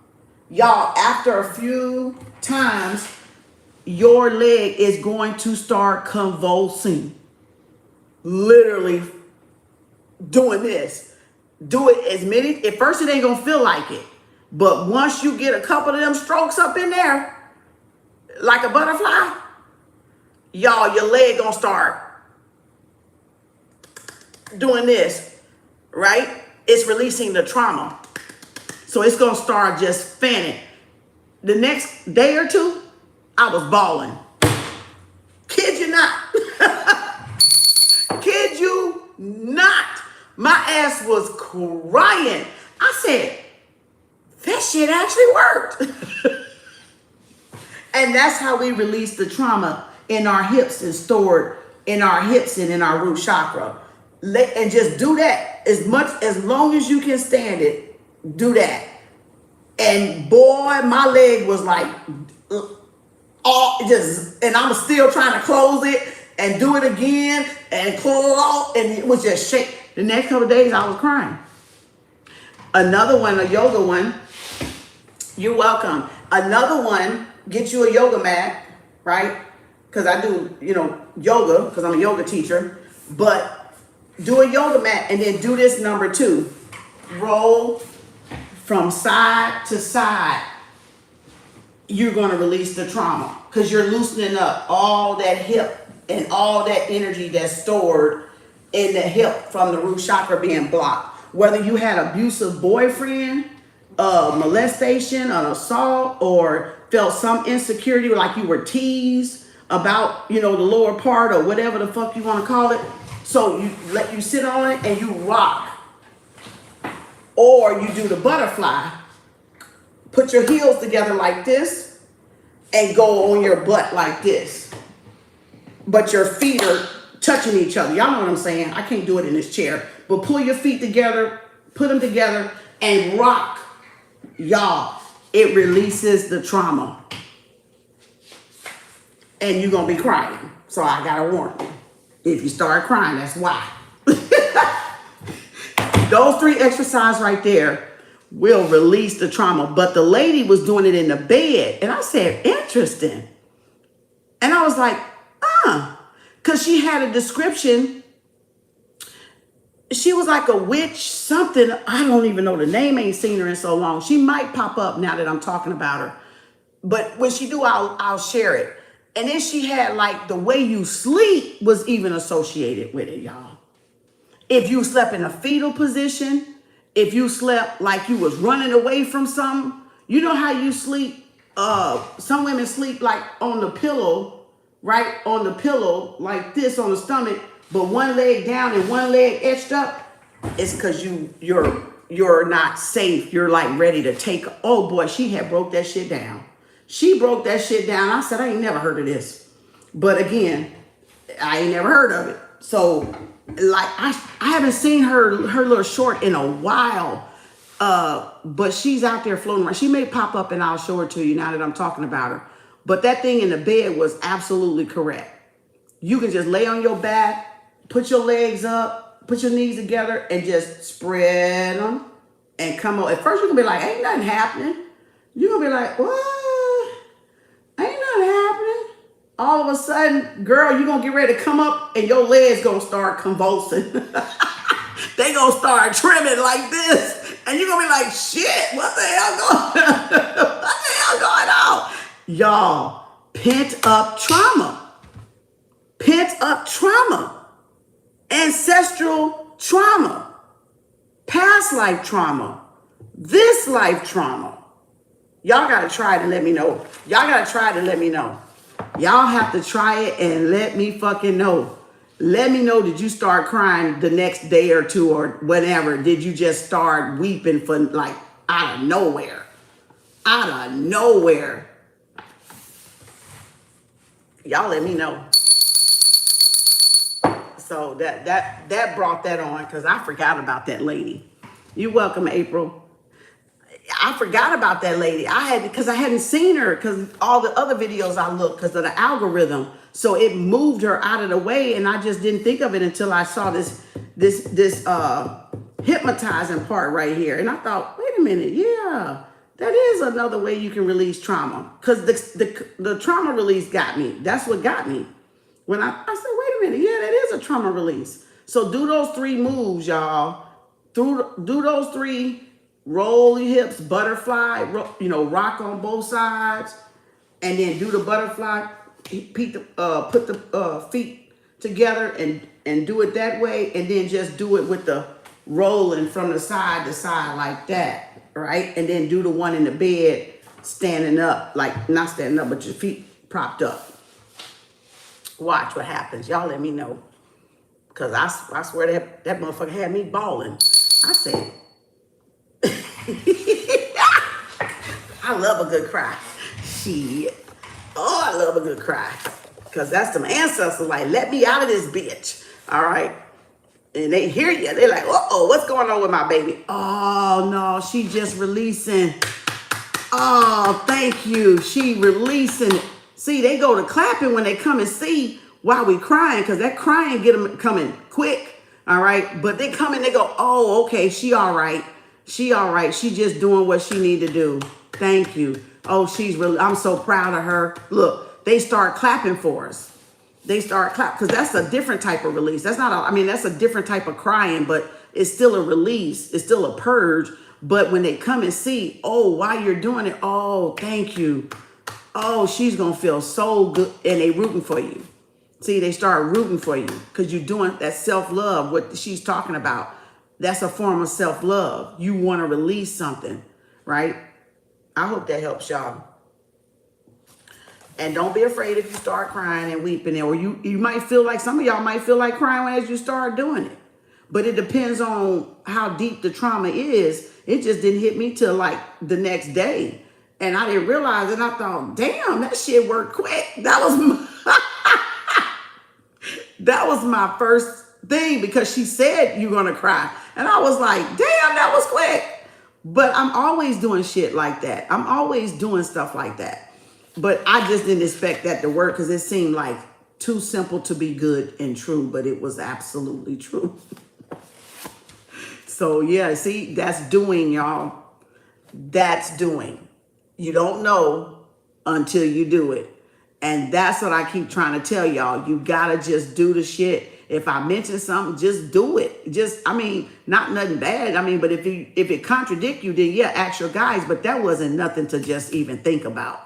You know what I'm saying? Between the stuff you think about and the stuff that you just, yeah, let me try it and see if, I can release anything or see what type of effect it had on me or it has on me. And that's the reason why I did it. So yeah, try it. Y'all, some of y'all can use a good cry. All right. And then let me see what it says. It can be daunting. What did I say? Creepy in this way without us even realizing. However, did I skip something?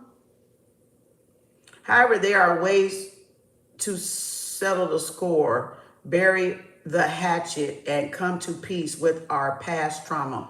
One excellent technique used to release the tension caused by stress is TRE, T-R-E, capital T-R-E. It stands for tension and trauma release exercise. So that must be what that woman was doing.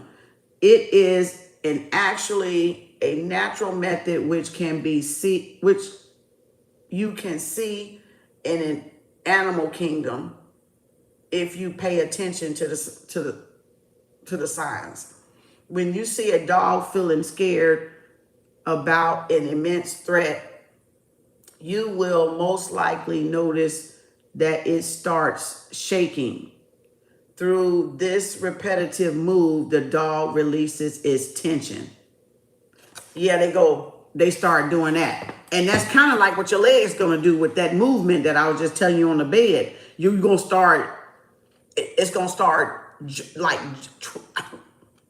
first it was like, first it was like this, real subtle, right? All of a sudden, shit, my legs was going like this, and I was like, God damn. I was like, because I kept doing it. And the more I kept doing it, the more force my legs got.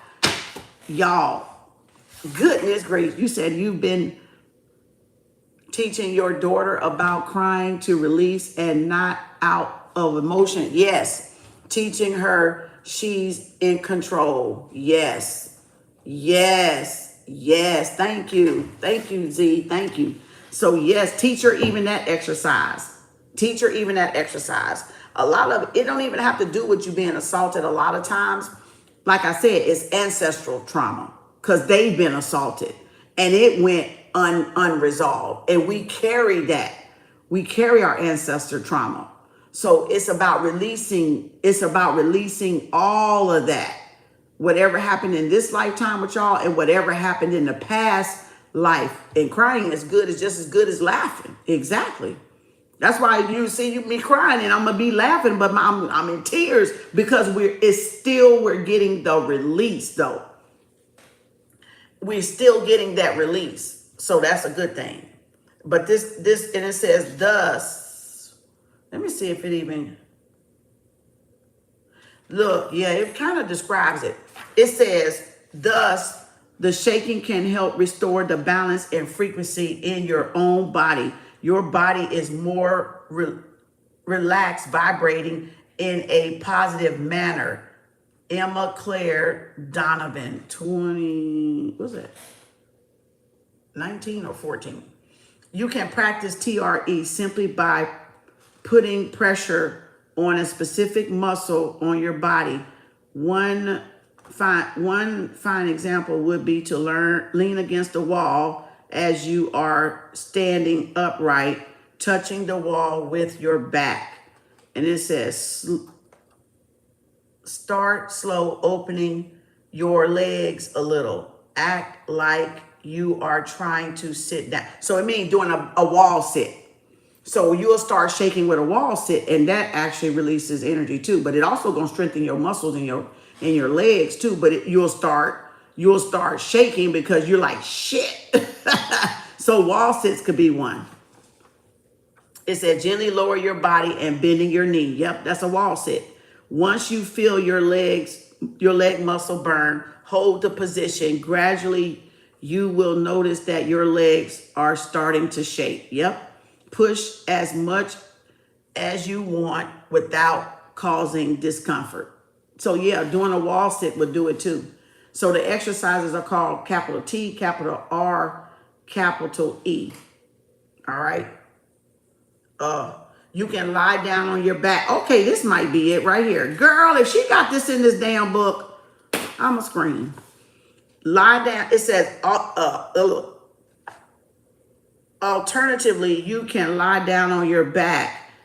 Whatever makes you more. So yeah, that is kind of like a wall sit, but laying down makes you more at ease. Bend your knees so that your feet, oh my fucking God, your feet are touching the ground. Now try to lift your torso and your hips up a little. So they doing the arch then. Yes, that will. It's in yoga, it's called, I think the spire or the wheel. Like how I said, you put your legs up and you just go up like this and you hold it, then you're going to start shaking. But I like the lady that didn't have you do that because there's no pressure on the back. And you're just laying there with your feet up flat on the thing, but the knees is up in the air. So yeah, that's another way too. Yeah, your legs will start burning and eventually you will start shaking. Yeah, when you move your hips, almost like you, here it is. This one right here. But she got it way up. So when you hold that pose right there, you will start to shake. But now do that without the butt being lifted on the bed, but then just open your legs like a butterfly. And you'll start shaking either way, but there's no strain on the back because the back ain't up in the air, okay? So that's the spot out. That's what I was trying to tell y'all. So yeah, they kind of touched it a little bit. Repeat this session over and over again, enjoying the therapeutic release of tension. These soothing tremors will allow you to get rid of excess energy. In many cases, this is stagnant energy. Yep, that has been kept in your body all this time, and it's talking about long periods of time too. Once you are finally relaxed, you can turn to self-hypnosis for manifesting your dreams. This is another immensely useful tool which allows you to broaden your horizon. Self-hypnosis this is the part I wanted to get to, the self-hypnosis part. Now we learning something new, because it asked us on pop-up when I had that card, did we learn something new today? Now here we go, learning something new today. See how that works? All right, let's go. And it says self-hypnosis is something you can do on your own from the comfort of your home, nestled in your shelter. What? Oh, yeah, nestled in your shelter. You are free to expand yourself, open up to new experiences, and receive the gifts you have been meant to receive all along in your life. Creating a relaxing atmosphere by choosing soft music in the background, scented candles, and a cozy room. Sounds like Reiki to me, but hey. All right. Sit comfortably in a chair or on the sofa. Wear something light and look up at the ceiling.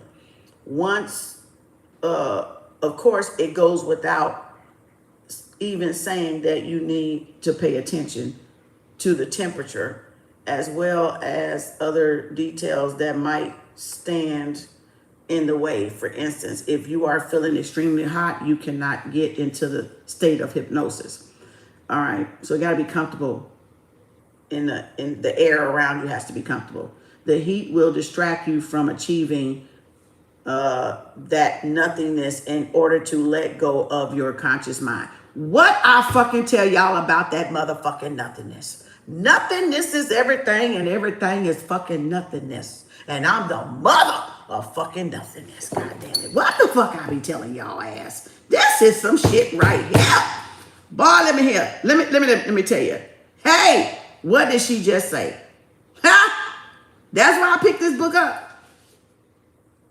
The heat will distract you from achieving that nothingness in order to let go of your conscious mind. The same happens if there are constant noises around you. Make sure that you are able to devote time to hypnosis before moving on with the session. It is best to do that when you are alone at home, or at least when you can have personal space available for you without any distractions. Yeah, like a Reiki session, pretty much.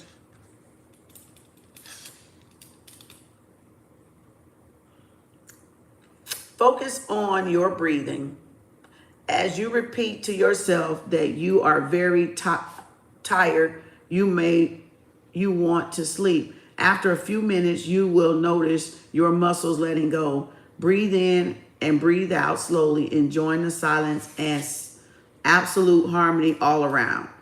It's like meditation, like Reiki. It says, confirmation. As you become familiar with self-hypnosis, you will start adding positive affirmations in this section. You will repeat to your mind, you are repeating your mind the things that you want to achieve in life. So yeah, getting in that trance state, that's all it is. That's what she's talking about. That what I was talking about, I used to do without even knowing that I was doing it. All right. It says you will repeating your mind the things that you want to achieve in your life. What do you want to attract? Okay. Picture these things in vivid colors. Be as detailed as you like, concentrating on the conviction that you are on your way to eventually attract all that and more. When you are ready to come back, start counting from 1 to 5. Do not rush it. Instead, take your time and become aware of your surroundings. Okay, so count back from 1 to 5.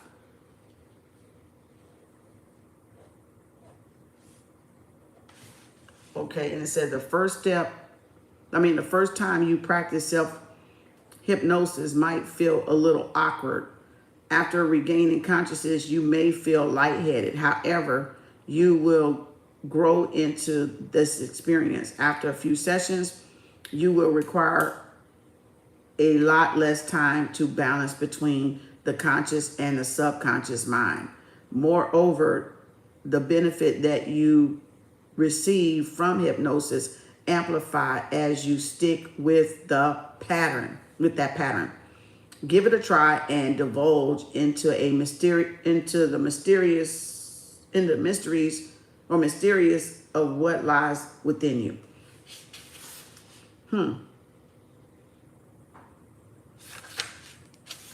Well, Teddy jam for me now. Shit. I think that's it. Because my eyes are starting to hurt. These pages is running together. But that was my more than 5 minutes of reading. It says, why you must find your dharma to become a magnet for abundance. I just keep finding good ass chapters. I'm trying to start reading. I got that page turned back too, so I must have saw that. Okay. Why you must find your dharma. Dharma is the good stuff. Karma is the bad stuff. Dharma and karma. Okay.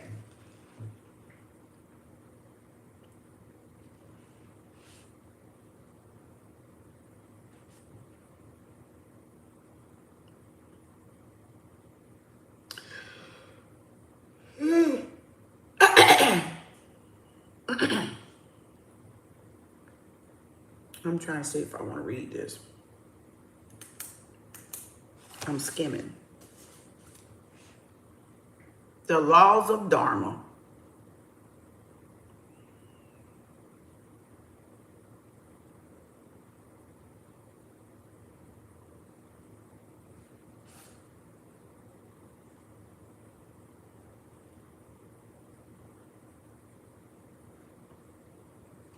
Okay, yeah, I need to read this because a lot of people got this shit fucked up. But watch this shit right here. See, this that shit right here people get mad and jealous about. When you're emotionally intelligent and you got something to teach and they don't got nothing to teach, this is it right here. This is exactly what it's talking about. Let me see if I can find the starting point though, because I ain't trying to go back up. I want to get to this Dharma right here though. See, by your life experiences and what you got, people get mad because you got something to teach. But you're going to see it when I get to it right here when she say it. Let me find where I can start it. Okay. Damn, I might have to go all the way back up here. Oh, hell, fuck it. All right, let's go. Why you must find your dharma to become a magnet for abundance. Oh, bitch, y'all better listen. Better take some fucking notes or get this book. Okay. It says, are you eager to experience ecstasy and exaltation? I think that's what they say. In your life, then you should find your dharma. DHARMA. Right? Because it's a magnet for your abundance. It says that's kind of like your passion, your purpose, your mission. All right. Your destiny. That's what it's talking about. It says, there is no other way for you to reach genuine prosperity and feel blessed every single day in your life. Bitch. Let's go. We are spiritual beings first. Everybody hear that. After all, our human manifestation is just a break from our eternal spirituality. First, let us start with an acknowledgement. Everyone has a special purpose in their life. This is the unique gift we all have been given, and we are meant to share with the rest of the world. Bitch, and why people jealous? And why people trying to stop y'all from sharing it with the world? Oh, wow. Wait, it's going to get right here. It's going to come right in that one, right there where I put them red markers at. Y'all see what it said, right? Each of us has come to this world, wait a minute, hold up. Each of us has come to this world to discover their true self.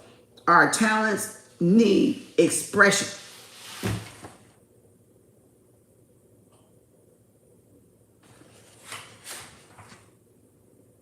Our talents need expression. Okay, just checking. Make sure y'all alive. All right.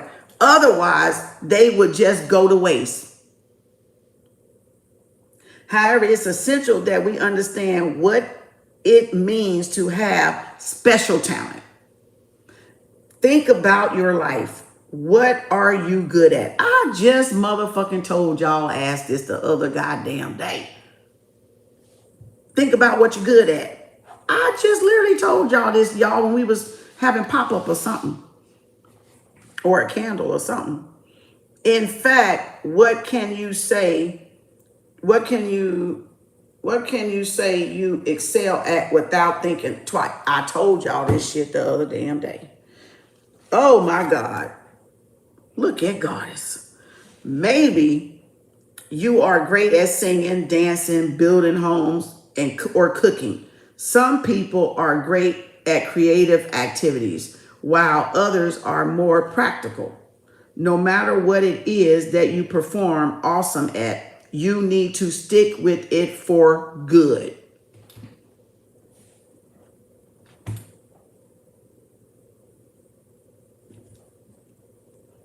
I guess y'all heard that shit. All right, now let's go. Now we're going to come. This is what I want y'all to hear up here.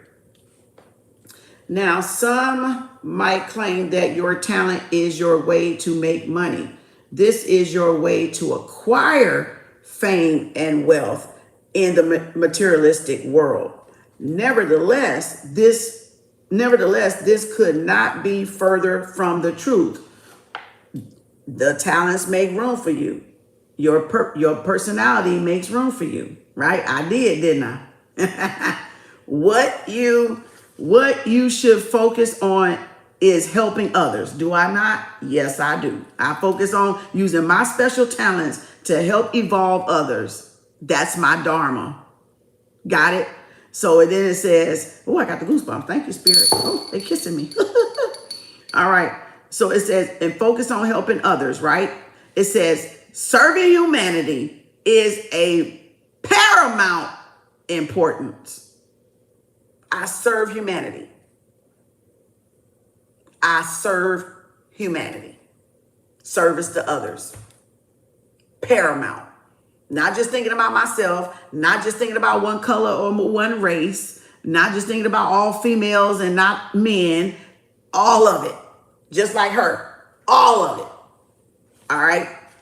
Just like Mother Gaia, Mother Earth, Mother God, the goddess, all of it. Whoever want to what? Whoever want to honor her, whoever want to uplift her, right? Whoever wants to show appreciation to her. Paramount. Y'all gonna learn today, damn it. You're gonna learn today. And it says, this will in turn help you become perfectly aligned with the law of Dharma. Boy, that said a lot. And it says, instead of competing with others and trying to appear as the best in your field, accept your true calling.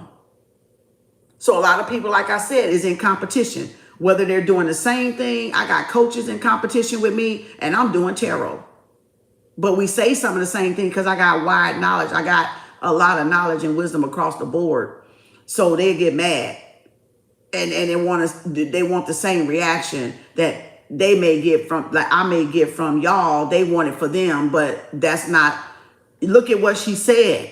You can't be selfish. You got to do it for a service humanity. And that's the difference between people that truly succeed in what they're doing. Is are they doing it for they selfish gain, or are they doing it because they really got an act of service and humanity for everybody? See, that's the fucking difference. That, and then some of them is not doing what they really good at, and that's the difference. That y'all are doing it because you saw tarot or you're interested in it and you want to go out and be successful. But the pages don't necessarily blow up overnight. It's not saying you won't blow up eventually, but it's saying that it's not going to just happen automatically overnight, though. Y'all got it?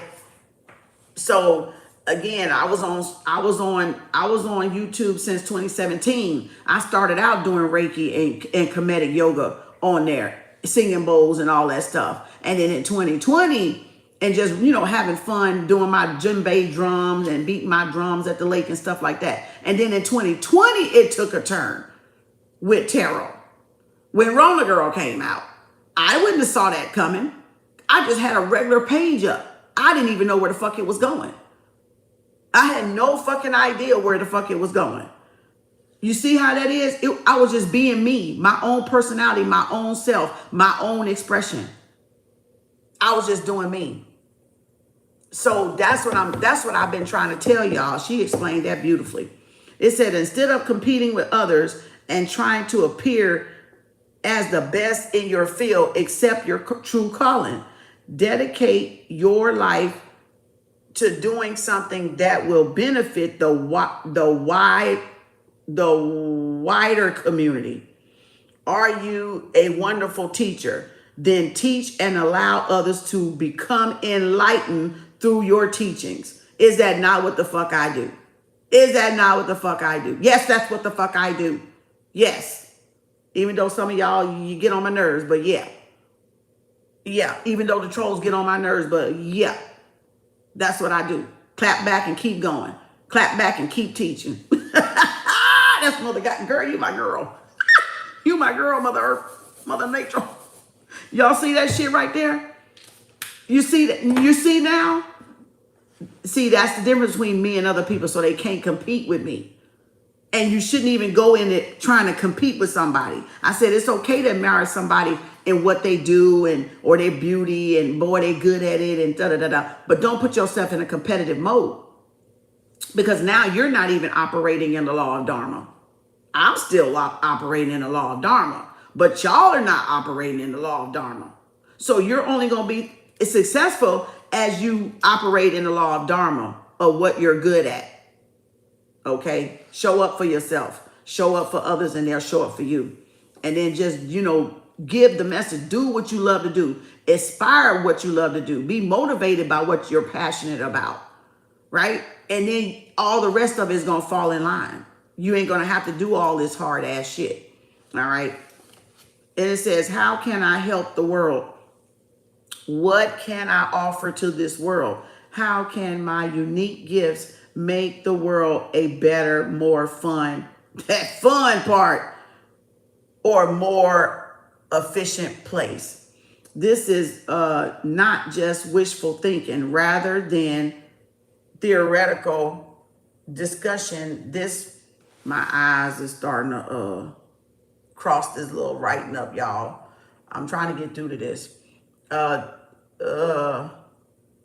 Where was I? This should become the core of your behavior. Rather than trying to overpower others, you need to put them in the spotlight. Your talent. I'm confused. What the fuck did I just read? Rather than theoretical discussion, this should become the core of your behavior. Rather than trying to overpower others, you need to put them in the spotlight. Your talent and your blessings are there to help. They have been given to you as a vessel to improve the world. Do not ignore this purpose of yours. Fulfill your destiny with bringing joy and happiness to humanity. Once you get rid of your constant struggle,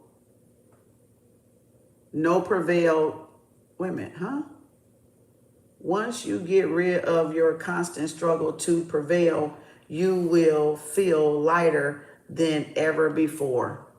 Okay. As soon as you stop monetizing, as soon as you stop monetizing everything, you will realize that you have been dragging yourself down all this time. Life is not a contest. The world is not fulfilled with enemies, right? It says people who you need to stop. I cannot, hold up, y'all. Damn. Hold up. I'm lost. Hold up. Let me go back. Something happened. As soon as you stop monetizing everything, you will realize that you have been dragging yourself down all this time. Life is not a contest. The world is not filled with enemies, people who you need to stumble on in order to move up the ladder. There is no point in undermining others simply to put yourself on a pedestal. You will never reach greatness unless you unveil you prove to be, what the fuck? Is this typo? You will never reach greatness unless you unveil you, prove to be selfless, putting the greater good before anything else. In modern society, serving others might sound contradictory to what we have been taught ever since we were little. Competitiveness has been advertised as a true virtue, and those who have excelled in a field were seen as leaders. They reap the fruits of their hard labor, always in comparison with the rest of the world. Still, by doing so, we cannot experience a true meaning of solidarity. We cannot understand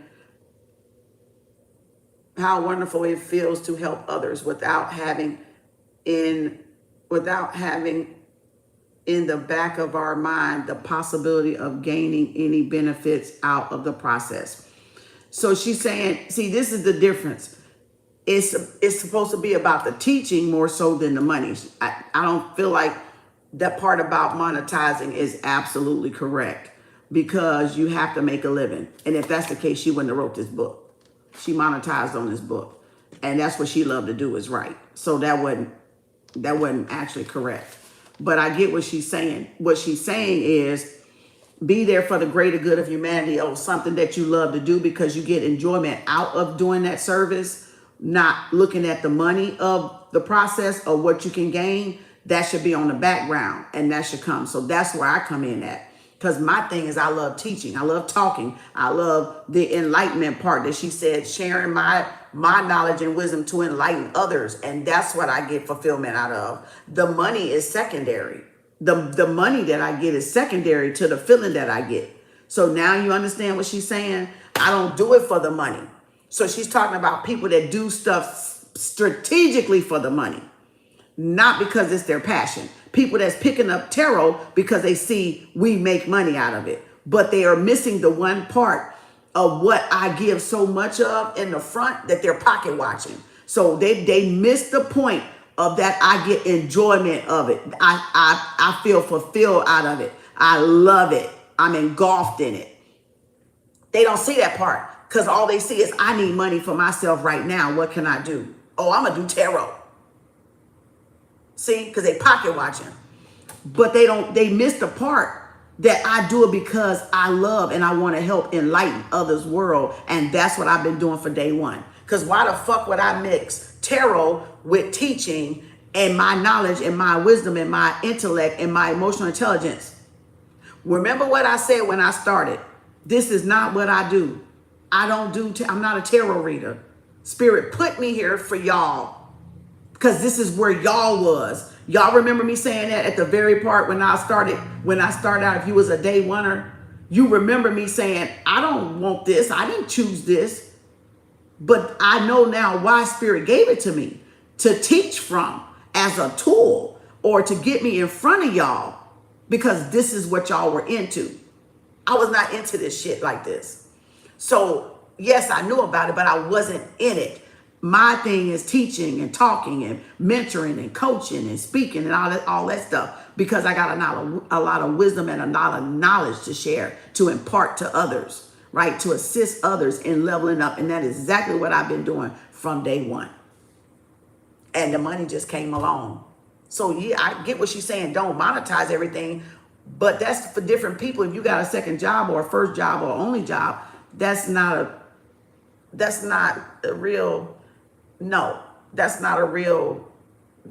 good answer right there, because she didn't go into depth like we're now, like how I described it. How you can see if you really love something, you're getting paid for something you love is not a crime. It doesn't make you not serve humanity. It's is it the thing that you want to do, that you're operating in the law of Dharma, and Dharma's bringing the wealth and the abundance and the business, right? To the servitude, right? To the one that's being of service. So it's the law of reciprocity. You cannot say don't monetize. You're not respecting the law of ma'at and reciprocation. So I don't feel she knew that little bit part, but that's okay. That's what I'm here for, to teach y'all. Okay, that's why I'm here. But again, she was talking about the law of Dharma, but she wasn't talking about divine compensation. So you can't have the law of Dharma and not talk about divine compensation. That the universe ain't gonna just have you out here starving. We ain't Mother Teresa. And Mother Teresa wasn't poor, even though she might have looked like she was poor. She wasn't poor. So no. You don't have to be poor looking to be a saint. That's the image, the brainwashing image that they love to give us so that they can further brainwash your ass. The Pope don't look poor, do he?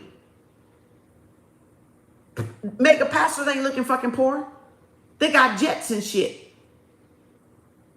So they're allowed to get money and receive money, but we're not. And we're being a service too. So y'all don't make any sense not getting paid for something that you love. You're doing the injustice yourself. Y'all the one that's lowering your value, your self-worth and value. You don't say rip somebody off and over fucking charge them and then don't give them nothing for what they got. That's not what it's saying. It's saying charge what you need to get by, and you just charging what you need to get by is not ripping somebody off, because we got bills. You know, we sit up on our ass like a time clock, and we punch these screens. And then we got spiritual time, where we're always in real time and spiritual time, because we're always manifesting around here. When I'm not on the screen, I'm constantly in spirit realm. Clock, clock, clock, clock, on time, real time. And then I come here and do this fake goddamn time right here. But it still gets me paid because I already put it up in the spiritual bank. I already clocked on the spiritual time clock. And now I'm doing the physical time clock. So if I work for myself, I got to get paid, right? No more different if I just go and clock on somebody's job. I expect to get paid. So why shouldn't I expect to get paid? Y'all got it? So that was like she just saying don't make it all be about monetize. Oh, I need to do this so I can get some money. Or I need to do this. No, because now you're not operating, excuse me, Bert, in the law of Dharma, in what you love to do. And you're not doing it because you love to do it. You're doing it because you want the money. That's what she's talking about. For y'all out there listening to me. That's why you need to find what you love to do and do that. And that will be your bread and butter. That will be how you survive and take care of yourself. No matter what the fuck is going on in the planet. You're going to eat because you're operating in the law of Dharma. You're operating in your purpose. You're operating in your mission. And you're operating out of what gives you joy and fulfillment and contentment. Right? So it don't matter if you get $1 that day or no dollar that day. You still operating in the law of Dharma off of what you love. You're still getting something out of it. You enjoying helping others. You enjoying expression, right? self-expression, you know, in your personality and your talents and your special gifts and what you got and what you've observed and what you've learned. And I shared that from day one. That's vulnerability, y'all. I didn't have to open myself up